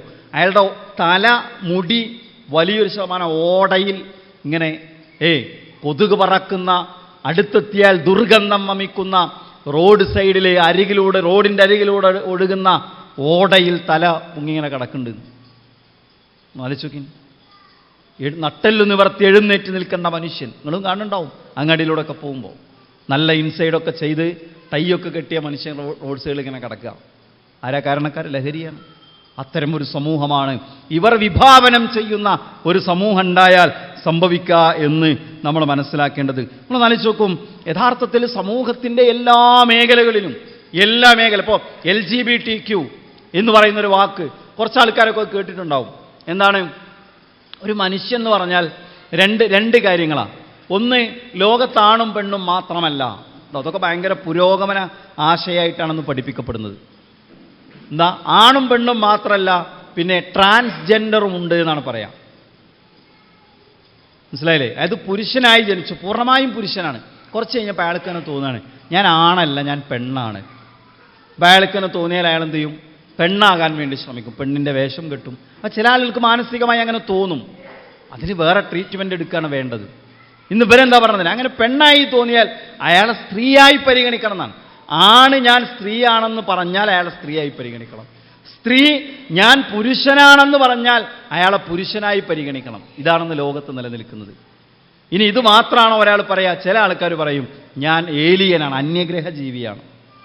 ചില ആൾക്കാർ പറയും എന്താ പറയാരോ, ഞാൻ നായയാണ്. ബ്രിട്ടനിൽ മാത്രം 10,000-ഓളം ആളുകൾ നായകളായി ജീവിക്കുന്നുണ്ട്. കൂട്ടിൽ കഴിയും, ഒരാളുടെ കൂട്ടിൽ ജീവിക്കും. നായക്ക് കൊടുക്കുന്ന ഫുഡ് അവർക്ക് തിന്നാൻ കൊടുക്കുക. മനുഷ്യന്മാരാണേ കേട്ടോ. വീഡിയോസ് നമ്മുടെ കയ്യിലുണ്ട്, അപ്പോൾ കാണിക്കുന്നില്ല. മനുഷ്യന്മാരാണ്. എന്നിട്ട് കയ്യിൽ കയറും പിടിച്ച് കഴുത്തിൽ വടകെട്ടി അതിലേക്ക് ചങ്ങലിട്ടിട്ട് ഇയാളെയും പിടിച്ച് ഒരാളിങ്ങനെ അങ്ങാടിയിലൂടെ നടക്കുക. ആയിരക്കണക്കിന് മനുഷ്യർ. ഇതാണ് പുരോഗമനം. ഇതാണ് പുരോഗമനം. ഞാൻ പറഞ്ഞത് അമേരിക്കയിലൊക്കെ ജെൻഡർ ഡിസ്ഫോറിയ എന്ന് പറഞ്ഞിട്ട് രോഗം ബാധിച്ചു. Gender dysphoria. അതായത് ഇപ്പോൾ നമ്മുടെ കേരളത്തിൽ ഈ ആശയം വന്നു. നമ്മൾ നേരത്തെ ഇവിടെ അബ്ദുള്ള സമീർ മദീനി പറഞ്ഞ പോലെ പാഠപുസ്തകങ്ങളുമായി ബന്ധപ്പെട്ട ചർച്ച ഇവിടെ നടന്നു. നമ്മൾ എന്തിനാ ചർച്ചയൊക്കെ കൊണ്ടുവന്നത്? ആ ചർച്ചയിൽ അട്ടിമറിച്ചുകൊണ്ട് 9ാം ക്ലാസ്സിലെ പാഠപുസ്തകത്തിലേക്ക് കൊണ്ടുവന്ന ആ പാഠപുസ്തകത്തിൽ എന്താണോ പാടില്ല എന്ന് പറയുന്നതുണ്ട്. 9ാം ക്ലാസ്സിൽ സോഷ്യൽ സ്റ്റഡീസിലും അതുപോലെ തന്നെ സോഷ്യൽ സയൻസിലും ബയോളജിയിലും ഈ ആശയം പറയുന്നു. എന്താണ്? ഒരു ലിംഗ പദവി എന്നത് ഒരാൾ ആർജിച്ചെടുക്കുന്നതാണ്. നമ്മളെന്താ കുട്ടി ജനിച്ചാൽ ചോദിക്കുക അല്ലേ, ആണോ പെണ്ണോ എന്ന് ചോദിക്കേണ്ടതില്ല, ചോദിക്കാൻ പാടില്ല. എന്ത് കുട്ടിയാണെങ്കിലും പടച്ചു നിന്നാ. പക്ഷേ എങ്കിലും സമൂഹത്തിൽ അങ്ങനെ ഒരു ചോദ്യമുണ്ട്. അപ്പോൾ പറയും ആണാണെന്ന് പറയും, അല്ലെങ്കിൽ കുട്ടി പെൺകുട്ടിയാണെന്ന് പറയും. ഇപ്പോഴത്തെ പറഞ്ഞാൽ അങ്ങനെ പറയാൻ പാടില്ല. കുറച്ച് പ്രായപൂർത്തിയാകുമ്പോൾ അയാൾ തീരുമാനിക്കണം ഞാൻ ആണാണോ പെണ്ണാണോ. ഇതിന് വ്യാപിച്ച് എന്താ സംഭവിക്കാന്നറിയോ? ഇന്ന് അമേരിക്കയിൽ ഏകദേശം 60% വരെ ചില സ്ഥലങ്ങളിൽ കുട്ടികൾ ജെൻഡർ കൺഫ്യൂഷൻ എന്ന് പറയുന്ന ഒരു രോഗം ബാധിച്ചു എന്നാണ്. മാനസികമായ അസുഖം. അതായത് എന്താണ് അതിൻ്റെ അവസ്ഥ എന്ന് പറഞ്ഞാൽ ആ കുട്ടിക്ക് സംശയമാണ് ഞാൻ ആണാണോ പെണ്ണാണോ എന്ന് സംശയമാണ്. ആണ് സംശയിച്ചാൽ എന്താ പ്രശ്നം? ആ സംശയം കൂടുന്നതോടെ ഡിപ്രഷനായി മാറും. കുട്ടികൾ മാനസിക രോഗികളായി മാറി. പലതരത്തിലുള്ള ഡിസോർഡറുകൾ ഉണ്ടാവും. ഇത് തന്നെ അതുകൊണ്ടൊരു ഡിസോർഡർ ആയിട്ടാണ് പറയാം. ജെൻഡർ ഡിസ്ഫോറിയ എന്നാണ് പറയാം. നിങ്ങൾ ഗൂഗിൾ ചെയ്യാൻ പറ്റുന്ന ആൾക്കാരൊക്കെ ഉണ്ടെങ്കിലും ചെയ്ത് നോക്കി. Gender dysphoria. ഇതാരുണ്ടാക്കിയതാണ്? ഈ LGBT ആൾക്കാരുണ്ടാക്കിയാണ്. ഇതാണ് ഒരു ഭാഗം അതിൻ്റെ. എന്താണ്? ആണാണോ പെണ്ണാണോ എന്ന് ഈ അടുത്ത് കാനഡയിൽ നിന്നുള്ളൊരു ഇത് നമ്മൾ മുമ്പ് ആ പുസ്തക ചർച്ചയിലെ സമയത്ത് വ്യാപകമായി പ്രചരിപ്പിച്ചിരുന്നു. 6 മക്കളുടെ പിതാവായ ഒരാൾ അയാൾ പറഞ്ഞു ഞാൻ 6 വയസ്സായ പെൺകുട്ടിയാണ്. എന്നിട്ട് 6 വയസ്സായ പെൺകുട്ടി ഇടുന്നത് പോലെ ഉടുപ്പിട്ട് മുടി കെട്ടിയാൽ ജീവിക്കണം. അപ്പോൾ പുതിയ നിയമം അനുസരിച്ച് കേരളത്തിൽ പോലും പുതിയ ജെൻഡർ തിയറിയോട് അത്തരം ഇതിനൊക്കെ അനുസരിച്ചുകൊണ്ട് നീ 6 വയസ്സുള്ള പെൺകുട്ടിയല്ല എന്ന് പറയാൻ പാടില്ല എന്ന നിയമം. അത് പറയാൻ പാടില്ലെന്ന്. എന്തൊരു വൃത്തികെട്ട ലോകമാണ് ഇവിടെ രൂപപ്പെടുന്നത്. നിങ്ങൾ നോക്കി, ഈ സ്വതന്ത്രവാദത്തിൻ്റെ ആളുകൾ പറയുന്നതനുസരിച്ച് കാര്യങ്ങൾ ഇവിടെ നടപ്പിലായാൽ വരും കാലത്ത് മഹാഭൂരിഭാഗം വരുന്ന കുട്ടികളും ഈ പറയുന്ന ജെൻഡർ ഡിസ്ഫോറിയ പോലെയുള്ള മാനസിക പ്രശ്നങ്ങളുള്ളവരായി മാറും. 9ാം ക്ലാസ്സിലെ പാഠപുസ്തകം ശരിക്കൊന്ന് കുട്ടി പഠിച്ചാൽ ആ കുട്ടിക്ക് ഈ പ്രശ്നം ഉണ്ടാവും. അല്ലേ? സൂംബയെ നമ്മൾ എതിർത്തത് വെറുതെയല്ല. അതിനൊക്കെ ചില പിന്നാമ്പുറങ്ങളുണ്ട്. പണ്ട് പാഠപുസ്തകത്തിൽ മതമില്ലാത്ത ജീവൻ എന്നൊരു പുസ്തകം വന്നു. അത് ഇനി നേരിട്ട് പറയില്ല, മതം വേണ്ട എന്ന് നേരിട്ട് പറയില്ല. അന്ന് വിവാദം അത് അവസാനിപ്പിച്ചു. ഇന്നിതിങ്ങനെ ഒളിച്ചു കടത്തും. ആ ഒളിച്ചു കടത്തലിൻ്റെ ഭാഗമാണ് മതം വേണ്ട എന്ന് പഠിപ്പിക്കുന്ന ആശയങ്ങളിലേക്ക് ആളുകളെ കൊണ്ടുപോകാൻ. അതിൻ്റെ ഒരു ചെറിയ ഭാഗമാണ് സുംബ. അതുകൊണ്ടാണ് നമ്മളതിനെ എതിർത്തത്. ഇവിടെ മൊത്തത്തിൽ ഇറക്കുമതി ചെയ്യാൻ വിചാരിക്കുന്നതിൻ്റെ ഒരു പാർട്ടാണത്, ഒരു ഭാഗമാണത്. എന്താ? ആൺകുട്ടികളും പെൺകുട്ടികളും ഇടകലർന്ന് ക്ലാസ് മുറിയിൽ ഇടകലർന്ന് ഇരുത്തണം എന്ന് പറഞ്ഞപ്പോൾ അത് വിവാദമായി. ആളുകൾ ചോദ്യം ചെയ്താൽ നീക്കുപേക്ഷിച്ചു. കേട്ടോ, ഇടകലർന്ന് മ്യൂസിക്കിനനുസരിച്ച് താളം ചവിട്ടണം, ഡാൻസ് ചെയ്യണം. അല്ലേ? മ്യൂസിക്കും ഡാൻസും എന്ന് പറഞ്ഞാൽ അത് വേറൊരു ലഹരിയാണ്. ഈ MDMA എങ്ങനെ വന്നെന്നറിയും നിങ്ങൾക്ക്? MDMA ലഹരി വന്നത് എങ്ങനെയാണ്? ബാംഗ്ലൂർ പോലെയുള്ള പല മെട്രോപൊളിറ്റൻ, കൊച്ചിയിലുണ്ട്, സിറ്റികളിലും ഈ പബ്ബുകളിലും ക്ലബ്ബുകളിലൊക്കെ എന്ത് ചെയ്യും? DJ പാർട്ടികൾ നടക്കും. ലൈറ്റ് അണച്ച് മിന്നുന്ന വെളിച്ചങ്ങളിട്ട് മ്യൂസിക്, ശബ്ദത്തിൽ മ്യൂസിക് ഇട്ട്, എന്നിട്ടോ അങ്ങനെ ഉറഞ്ഞു തുള്ളും. കള്ളുടിച്ചതിനേക്കാൾ ലഹരി ബാധിച്ചവനായി തോന്നും. അപ്പോൾ എത്ര സമയം ഒരു മനുഷ്യന് ഇതിങ്ങനെ ഉറഞ്ഞു തുള്ളാൻ തോന്നും? ഡാൻസ് ചെയ്യാൻ, DJ തുള്ളാൻ തോന്നും. ഡാൻസ് ചെയ്യാൻ കഴിയും? അരമണിക്കൂറോ 1 മണിക്കൂറോ? അപ്പോൾ അരമണിക്കൂറിലോ 1 മണിക്കൂറിലോ ക്ഷീണിക്കാതിരിക്കാനാണ് MDMA കൊടുക്കുന്നത്. അപ്പോൾ 10 മണിക്കൂർ 11 മണിക്കൂറൊക്കെ ഇങ്ങനെ ഡാൻസ്. മനസ്സിലായില്ലേ? അതിപ്പോൾ നമ്മുടെ സ്കൂളുകളിലേക്ക് വന്നു. നിങ്ങൾ നോക്കി, എല്ലാ പരിപാടിക്കും ഇപ്പോൾ കുട്ടികൾക്ക് DJ വേണം. മയക്കുമരുന്ന് അവിടെ ഇല്ല എന്ന് മാത്രം. അവിടെ MDMA കൊടുക്കൂല എന്ന് മാത്രം, പാട്ടിട്ടെടുക്കും. ടൂറ് പോയാൽ ഒരു രാത്രി എന്താണ് DJക്ക് വേണ്ടിയാണ് അനുവദിച്ചു കൊടുക്കുന്നത്. അതുകൊണ്ട് ടൂറൊക്കെ പറഞ്ഞേക്കുമ്പോൾ ശരിക്കും ആലോചിക്കണം. നിങ്ങളെ വീട്ടിൽ നിന്ന് കുട്ടികൾ ടൂർ പോയിട്ടുണ്ടെങ്കിൽ അറിയാം, അവർക്കറിയാം എന്താ രാത്രി അതൊരുക്കി കൊടുക്കുന്ന, വയനാട്ടൊക്കെ പോയാൽ അതൊക്കെ ഒരുക്കി കൊടുക്കുന്ന സ്ഥലങ്ങളുണ്ട്. ഒരു സ്ഥലത്ത് എന്തു ചെയ്യും, പൂർണ്ണമായി ഇരുട്ടാക്കും, നെടി മിന്നുന്ന ലൈറ്റുകളിടും, എന്നിട്ട് ഉച്ചത്തിൽ പാട്ട് വെക്കും. എന്നിട്ട് കുട്ടികൾ അങ്ങനെ തുള്ളും. എത്ര നേരം എന്നറിയും. ചില സ്കൂളുകൾ നടുവിൽ അധ്യാപകർ ഇങ്ങനെ വരി നിൽക്കും, ആൺകുട്ടികൾ പുറത്തും പെൺകുട്ടികൾ പുറത്തും. അത് കൂടിക്കലരാതിരിക്കാൻ. കോളേജ് ലെവലിലേക്ക് പോയാൽ ഒന്നും ചെയ്യാൻ പാടില്ല. ആണും പെണ്ണും ഒരുമിച്ച് തുള്ളും. ഇതൊക്കെയാണ് നമ്മുടെ ആൾക്കാർ, നമ്മുടെ വാദത്തിൻ്റെ ആൾക്കാർ സ്വപ്നം കാണുന്ന ലോകം എന്ന് പറയുന്നത്. സ്വതന്ത്രവാദത്തിൻ്റെ ആളുകൾ സ്വപ്നം കാണുന്ന ലോകം എന്ന് പറയുന്നത്. അപ്പോൾ ഞാൻ പറഞ്ഞു വന്നെന്താ വെച്ചാൽ, ഒന്ന് ആണോ പെണ്ണോ എന്ന് പറയുന്നതിൽ ആളുകൾക്ക് സംശയം ഉണ്ടാകും. പിന്നെ ലൈംഗികമായ കാര്യങ്ങളിലും അങ്ങനെ ക്യൂർ തിയറി എന്ന് പറയും. എവിടെയാണ് LGBTQ ഒക്കെ? ഇപ്പോൾ കേരളത്തിലൊരു വലിയ സിനിമാ നടൻ നടത്തുന്ന ഒരു TV ഷോ ഈ അടുത്ത് ഭയങ്കരമായി ചർച്ചയ്ക്ക് വന്നു. എന്തറിയോ? അതിൽ 2 മുസ്ലിം പേരുള്ള 2 പെൺകുട്ടികൾ പങ്കെടുക്കുന്നു. ആ 2 പെൺകുട്ടികൾ മുമ്പ് വലിയ ചർച്ചയ്ക്ക് വിധേയരാളുകളാണ്. അവർ 2 പേരും വിവാഹം കഴിച്ച് ജീവിച്ചു. പെൺകുട്ടിയെ കല്യാണം കഴിച്ചു. ആ വാർത്ത BBC റിപ്പോർട്ട് ചെയ്തു. നമ്മൾ ആലോചിച്ച് നോക്കണം. കേരളത്തിലെ 2, കാരണം അത് മുസ്ലിം പേരുള്ള പെൺകുട്ടികളായതുകൊണ്ട് മുസ്ലിങ്ങൾക്കിടയിൽ ഇവർ പറയുന്ന ആശയം സ്വാധീനിക്കുന്നു എന്ന് അവർ പറയുന്നത്. ആണാണിനെ കല്യാണം കഴിക്കുന്നു, പെൺകുട്ടികളെ കല്യാണം കഴിക്കുന്നു. ഇനിയോ ഒരാൾക്ക് വേണമെങ്കിൽ മൃഗത്തെ കല്യാണം കഴിക്കാം, അതൊന്നും കുഴപ്പമില്ല എന്നാണ്. അത് തെറ്റാണെന്ന് പറയാൻ പാടില്ല എന്നാണ്. എന്ത് സമൂഹത്തെയാണ് ഇവർ വാർത്തെടുക്കുന്നത്? എന്തു തരം സമൂഹത്തെയാണ് ഇവർ വാർത്തെടുക്കുന്നത്? നമ്മൾ നോക്കിയാൽ എയ്ഡ്സുമായി ബന്ധപ്പെട്ട് നടക്കുന്ന ധാരാളം വാർത്തകളും പഠനങ്ങളുമുണ്ട്. നിങ്ങൾക്ക് ചിലതൊക്കെ അവിടെ സ്ക്രീനിൽ കാണാൻ പറ്റുന്ന തോന്നുന്നത്. HIV and gay and bisexual men, ഒരു ഇൻ്റർനാഷണൽ ലെവലിലുള്ള ഒരു പത്രത്തിൻ്റെ നാഷണൽ ഹെൽത്ത് ഇൻസ്റ്റിറ്റ്യൂട്ട് എന്ന് പറഞ്ഞാൽ അമേരിക്കയിലെ ഒരു സ്ഥാപനത്തിൻ്റെ റിപ്പോർട്ടാണ്. അതിൽ പറയാണ്, in the United States gay and bisexual men are the population group most affected by HIV എന്നാണ്. ഏറ്റവും കൂടുതൽ എയ്ഡ്സ് ബാധിതരായ ആളുകൾ പുരുഷനുമായി ലൈംഗികതയിൽ ഏർപ്പെടുന്നവരാണ്, അഥവാ ട്രാൻസ്ജെൻഡർ കമ്മ്യൂണിറ്റിയാണ്. LGBT എന്നൊക്കെ കേരളത്തിലെ പാഠപുസ്തകത്തിലുള്ള സംഗതിയാണ്. ഏറ്റവും കൂടുതൽ HIV ബാധിതരായ ആളുകളാണവർ എന്ന് പറയുന്ന അവസ്ഥയുണ്ട്. അതിലേക്ക് എത്തുന്നു. ഭയങ്കര പറഞ്ഞത്, ഇവർ പറയുന്ന സമൂഹം അവിടെ വന്നാൽ സ്വാതന്ത്ര്യമാണോ ഉണ്ടാകുക? അല്ല, സർവനാശമാണ് ഉണ്ടാകുക. ഇവിടെ ഉണ്ടാകുക എയ്ഡ്സ് ബാധിതരായ വലിയൊരു സമൂഹം അവിടെ ഉണ്ടാവും. എയ്ഡ്സ് ബാധിച്ച വലിയൊരു സമൂഹം ഉണ്ടാവും. വെരി വെൽ ഹെൽത്ത് എന്ന് പറയുന്ന ഒരു ഓൺലൈൻ പോർട്ടൽ ഒരു വാചകം, why are gay men at higher risk for getting HIV എന്നുള്ളൊരു സംഗതി പറയുന്നുണ്ട്. അതിൽ വിശദമായി പറയുന്നുണ്ട്. ഏറ്റവും കൂടുതൽ എന്താ പറയുക, അമേരിക്കയിലെ ഒരു പഠനം വിശദീകരിക്കുന്നുണ്ട്. എന്താ പറയുന്നത്, അമേരിക്കയിൽ ഏകദേശം 60% ഈ പുരുഷന്മാരിൽ ഇത്തരം ആളുകളിലാണ്. പുരുഷന്മാരെ കല്യാണമെങ്കിൽ പുരുഷന്മാരുമായി ലൈംഗികതയിൽ ഏർപ്പെടുന്ന ആളുകൾക്കാണ് ഏറ്റവും കൂടുതൽ HIV ഉണ്ടാകുന്നതെന്നാണ്.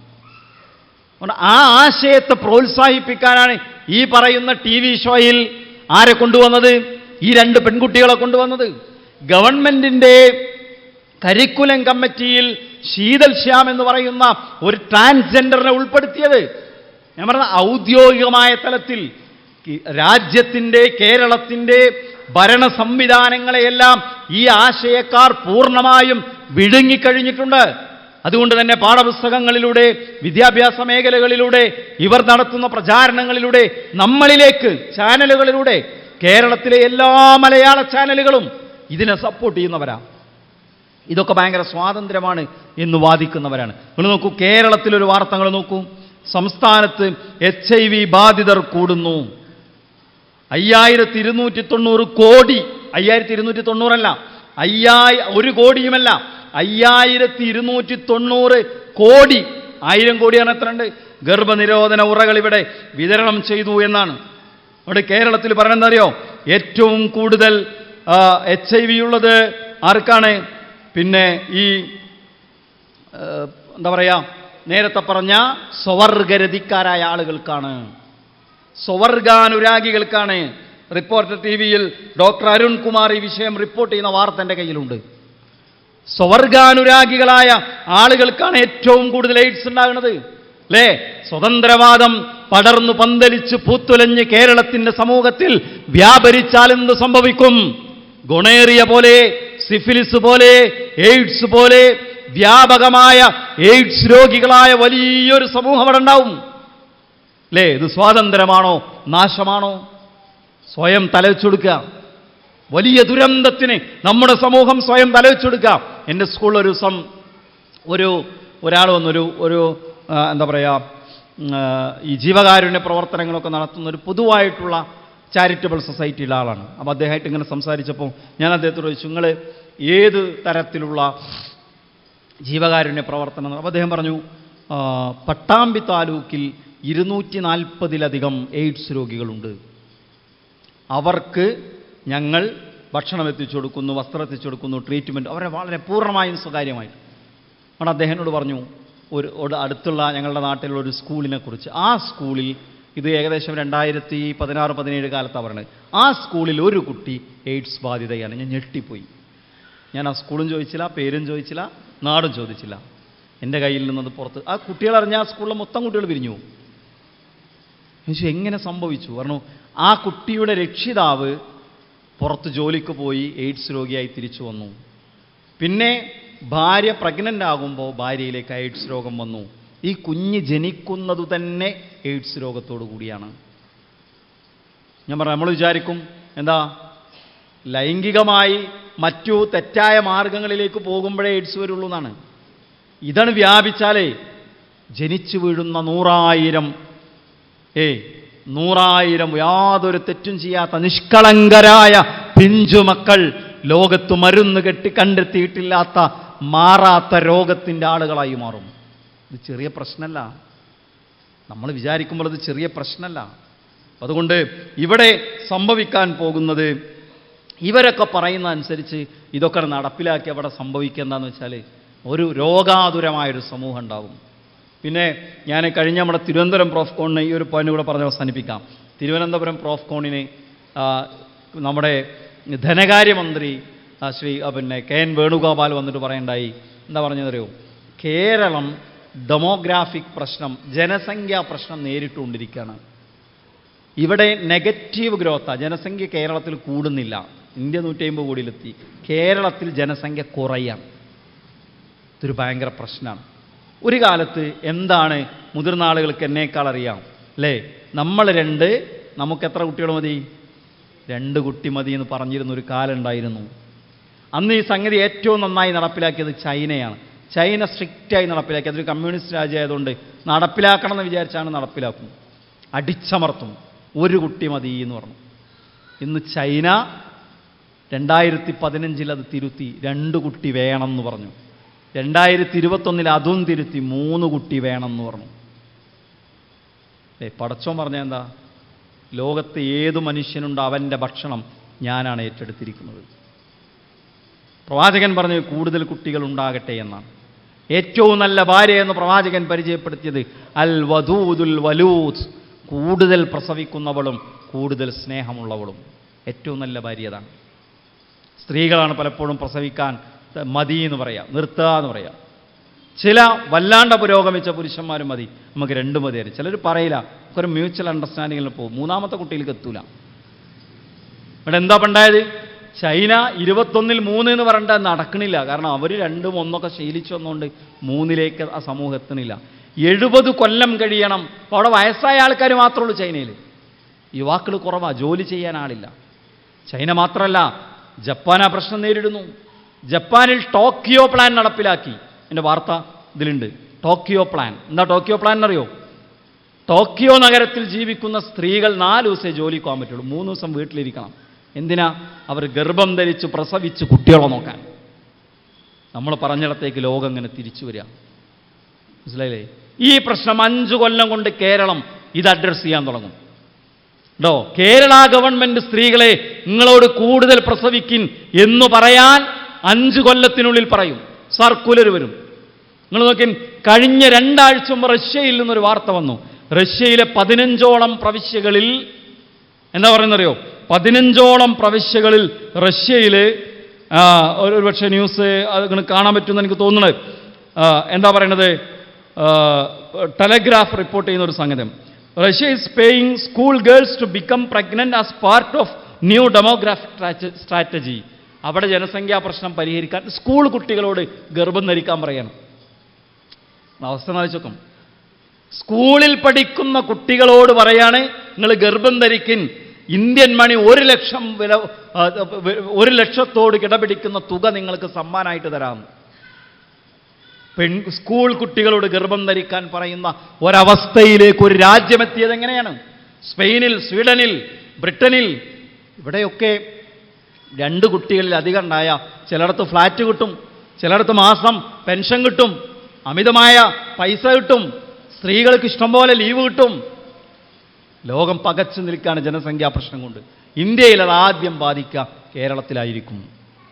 2 കാരണം. ഒന്ന്, ബർത്ത് റൈറ്റ് കുറയുന്നു. 2, കേരളത്തിലുള്ള ആൾക്കാർ പുറത്തേക്ക് പോകുന്നു, അല്ലേ? യൂറോപ്പ്, ബ്രിട്ടൻ, കാനഡ എന്നൊക്കെ പറഞ്ഞ് പോകണ്ടല്ലോ. അവിടെ പോണത് ഭയങ്കര സംഭവമുള്ള വിദ്യാഭ്യാസം കിട്ടിയിട്ടൊന്നുമല്ല.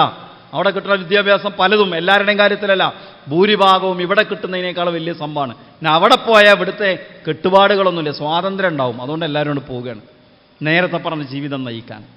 3-മത്തെ പ്രശ്നം, 18 വയസ്സിലും 17 വയസ്സിലും പ്രസവിച്ചിരുന്ന ആളുകൾ ഇപ്പോൾ 26, 27, 28 വയസ്സായിട്ടാണ് പ്രസവിക്കുന്നത്. അതുകൊണ്ട് ഇവിടുത്തെ ജനസംഖ്യ കുറഞ്ഞുകൊണ്ടേയിരിക്കുന്നു. റഷ്യയിലും അതൊക്കെ തന്നെ ഉണ്ടായത്. പ്രത്യേകിച്ച് ഉക്രൈൻ യുദ്ധം കൂടി വന്നപ്പോൾ അവിടെ ജനസംഖ്യയെ വീണ്ടും ബാധിച്ചു. അതുകൊണ്ടാണ് അവർ പറഞ്ഞത്, എന്ത്, സ്കൂൾ കുട്ടികളോട് പ്രസവിക്കാൻ പറയണത്. എന്തൊരു ദുരന്തമാണ്. നിങ്ങൾ നമുക്ക് ചിന്തിക്കാൻ പറ്റുന്നുണ്ടോ? നമ്മുടെ 8-ാം ക്ലാസ്സിലും 9-ാം ക്ലാസ്സിലും പഠിക്കുന്ന കുട്ടികൾ ഗർഭം ധരിക്കുക എന്നുള്ളത് ചിന്തിക്കാൻ പറ്റുന്നുണ്ടോ? ലോകത്തറിയപ്പെട്ട ഒരു രാജ്യമെടുക്കുന്ന തീരുമാനം. എന്താ കാരണം? ഈ പറയുന്ന ആളുകളുടെ മനുഷ്യനിർമ്മിതമായ വളരെ പോയത്തെന്ന് പറയാവുന്ന തരത്തിലുള്ള ആശയങ്ങൾ നടപ്പിലാക്കുമ്പോൾ സംഭവിക്കുന്ന തിരിച്ചടികളാണ്. അതുകൊണ്ട് മനുഷ്യൻ എപ്പോഴും അവൻ്റെ ജീവിതവും അവൻ്റെ സാമൂഹിക സംവിധാനവുമെല്ലാം നിലനിർത്തിക്കൊണ്ടുപോകുന്നത് മതമാണ്. അതുകൊണ്ട് മതത്തിലേക്ക് നമ്മൾ തിരിച്ചു വരണം, ദീനനുസരിച്ച് ജീവിക്കണം. സുരക്ഷിതമായ ജീവിതം നമുക്ക് സാധ്യമാകും. അറബിയിൽ വ്ളോഗ് ചെയ്യുന്നൊരു പെൺകുട്ടിയുടെ വീഡിയോ ഈ അടുത്ത് ഞാൻ കാണുണ്ടായി. എല്ലാ കുട്ടികൾ പറയുന്നുണ്ട്, ആ കുട്ടി പറയാണ്, ജാഹിലിയത്തിലെ ആളുകൾ എന്താണോ ചെയ്തിരുന്നത് അതിനേക്കാൾ മോശമാണ് ഇന്നത്തെ അവസ്ഥ. അവർ പറഞ്ഞ ഒരു പോയിന്റ് എന്താ അറിയോ? കാനു യഅ്ബുദൂനൽ അസ്നാം കുന്ന നഅ്ബുദുൽ ഹവാ. അവർ വിഗ്രഹങ്ങളെയാണ് ആരാധിച്ചിരുന്നത്, നമ്മൾ ദേഹേച്ഛകളെയാണ് ആരാധിക്കുന്നത്. നമുക്ക് മതമല്ല പ്രശ്നം, നമുക്ക് നമ്മുടെ ഇച്ഛയാണ് പ്രശ്നം. എനിക്ക് തോന്നിയതുപോലെ ജീവിക്കണം, എനിക്ക് തോന്നിയതുപോലെ വേഷം ധരിക്കണം, അല്ലേ? നമ്മൾ വിചാരിക്കുന്നത് ലിബറലിസം ഇപ്പം നമ്മളെയൊന്നും ബാധിച്ചിട്ടില്ല എന്നാണ്. അത് വേറെ ആരൊക്കെയോ ബാധിച്ചിട്ടുള്ളതെന്നാണ്.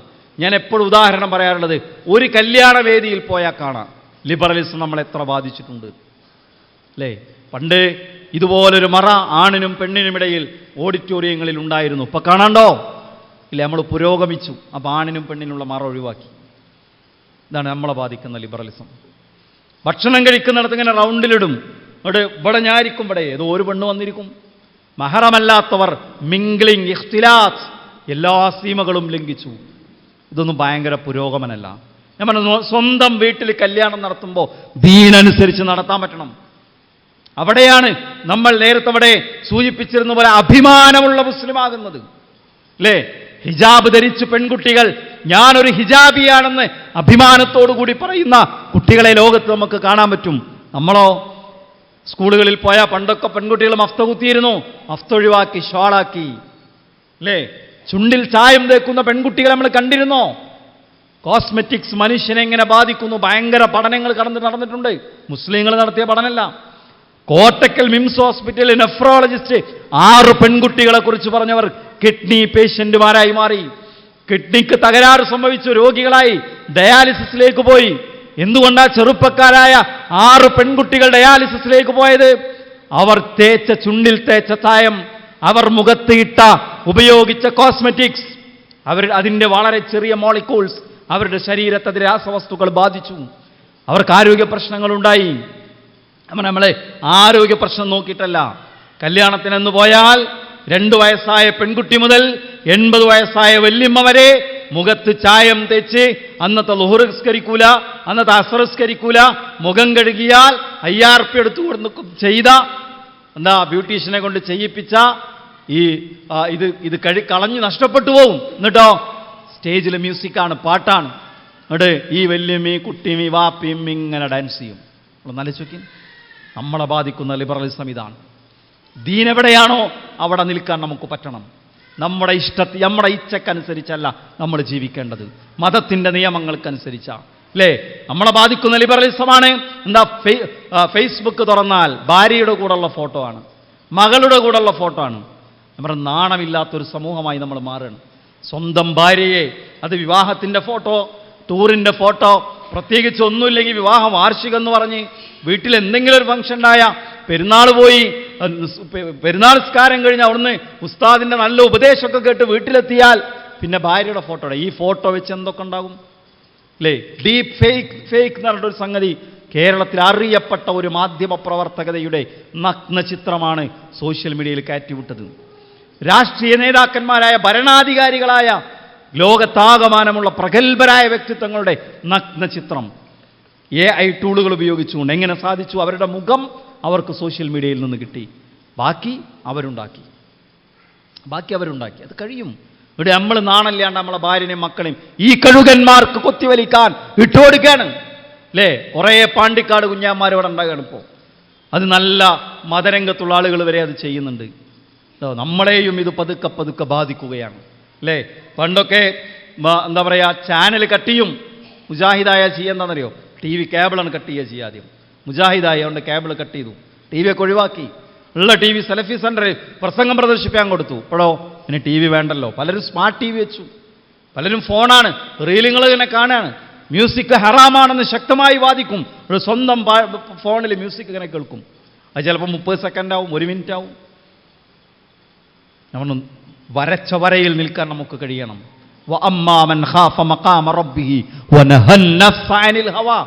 നാളെ പരലോകത്ത് പടച്ചോന്റെ കോടതിയിൽ കയ്യും കെട്ടി ഉത്തരം പറയേണ്ടവനാണല്ലോ ഞാൻ എന്ന ഭയത്തോടുകൂടി സ്വന്തം ദേഹേച്ഛക്കാരാണോ കടിഞ്ഞാനിട്ടത്, അവന്റെ ഗേഹമാണ്, അവന്റെ വാസസ്ഥലമാണ് സ്വർഗം. നാടൊഴുകുന്നതിനനുസരിച്ച് ഇങ്ങനെ ഒഴുകിയാൽ, കൂട്ടുകാരൊഴുകുന്നതിനനുസരിച്ച് ഇങ്ങനെ ഒഴുകിയാൽ, സമൂഹം ഒഴുകുന്നതിനനുസരിച്ച് ഇങ്ങനെ ഒഴുകിയാൽ, ലേ മാസലക്കും ഫീ സഖർ, സഖർ എന്ന നരകത്തിലെത്തിപ്പെടാനുള്ള കാരണം എന്താ? അവരെന്താ പറഞ്ഞത്? ലം നകു മിനൽ മുസല്ലീൻ, നിസ്കരിക്കാറുണ്ടായിരുന്നില്ല. വലം നകു നുത്ഇമുൽ മിസ്കീൻ, പാവപ്പെട്ടവർക്ക് ഭക്ഷണം കൊടുക്കാറുണ്ടായിരുന്നില്ല. കുന്നാ നഹൂദു മഅൽ ഖായിലീൻ, ഒഴുക്കിനനുസരിച്ച് ഒഴുകുന്നവരായിരുന്നു ഞങ്ങൾ. എല്ലാവരും ഇങ്ങനെയായിരുന്നു, ഞാനും ഇങ്ങനെയായി. അല്ല, ഒഴുക്കിനെതിരെയാണ് നമ്മൾ നീന്തേണ്ടത്. എല്ലാവരെയും പോലെയല്ല നമ്മൾ ജീവിക്കേണ്ടത്. നമ്മൾ സ്വർഗം ആഗ്രഹിക്കുന്നവരാ, നമ്മൾ നരകത്തിൽ നിന്ന് രക്ഷപ്പെടണേ എന്ന് പ്രാർത്ഥിക്കുന്നവരാ. അതുകൊണ്ട് സുഹൃത്തുക്കളെ, ആ നിലക്കുള്ളൊരു ജീവിതത്തെ ചിട്ടപ്പെടുത്താൻ വേണ്ടി ശ്രമിക്കണേ എന്ന് എന്നോടും നിങ്ങളോടും ഓർമ്മപ്പെടുത്തുകയാണ്. ഇതുപോലെയുള്ള പ്രോഗ്രാമുകൾ നമ്മൾ ധാരാളമായി സംഘടിപ്പിക്കണം, ആളുകളെ ബോധവൽക്കരിക്കണം. നമ്മുടെ പ്രബോധനം എന്ന് പറഞ്ഞാൽ അതാണ്. ഡയലോഗുകളായി, മുഖാമുഖങ്ങളായി, ജനകീയ വിചാരണകളായി, പലതരത്തിലുള്ള ക്യാമ്പുകളായി, ഇങ്ങനത്തെ പ്രോഗ്രാമുകൾ ഇപ്പോൾ വിസ്ഡം ഇസ്ലാമിക് ഓർഗനൈസേഷൻ്റെ നേതൃത്വത്തിൽ വ്യാപകമായി നടന്നുകൊണ്ടിരിക്കുന്നു. ആളുകൾക്കൊരു മടിയാണ്, ഒരു ഉൾവലിയലുണ്ട്. നമ്മളൊരിക്കലും അത് ചെയ്യരുത്. നമ്മളെക്കൊണ്ട് ചെയ്യാൻ കഴിയാവുന്നത് നമ്മുടേതായ ഭാഗതയം നമ്മളെല്ലാവരും നിർവഹിക്കണം. വീട്ടിലേക്ക് ഒതുങ്ങിക്കൂടുക എന്നതും ഈ ലിബറലിസം ഉണ്ടാക്കുന്ന ഒരു ചിന്തയാണ്. നമ്മൾ സമൂഹത്തിലാണ് ഉണ്ടാകേണ്ടത്. ദഅ്വാ രംഗത്ത് നമ്മൾ ഉണ്ടാകണം. ഞാൻ നിസ്കരിച്ചു, വീട്ടിൽ പോയി നോമ്പെടുത്തു, എൻ്റെ കാര്യങ്ങൾ ചെയ്തു എന്നതല്ല വിശ്വാസിയുടെ രീതി. സമൂഹത്തിൽ നിലനിൽക്കുന്ന തെറ്റുകൾക്കെതിരെ പ്രതികരിക്കുകയും തൗഹീദിലേക്ക്, നന്മയിലേക്ക് ആളുകളെ ക്ഷണിക്കുകയും ചെയ്യുക എന്ന ഉത്തരവാദിത്വം നമുക്കുണ്ട്. അതുകൊണ്ട് നമ്മളാൽ കഴിയാവുന്നത് നമ്മൾ ചെയ്യണം. അള്ളാഹു കൂടുതൽ നന്മകൾ ചെയ്യാനും നന്മയുടെ കൂട്ടായ്മയോടൊപ്പം നിലനിൽക്കാനും നമുക്കെല്ലാവർക്കും തൗഫീഖ് നൽകി അനുഗ്രഹിക്കുമാറാകട്ടെ. അല്ലാഹുമ്മ സ്വല്ലി അലാ മുഹമ്മദിൻ വഅലാ ആലിഹി വഅസ്ഹാബിഹി വസല്ലം വൽഹംദുലില്ലാഹി റബ്ബിൽ ആലമീൻ. അസ്സലാമു അലൈക്കും വറഹ്മത്തുള്ളാഹി.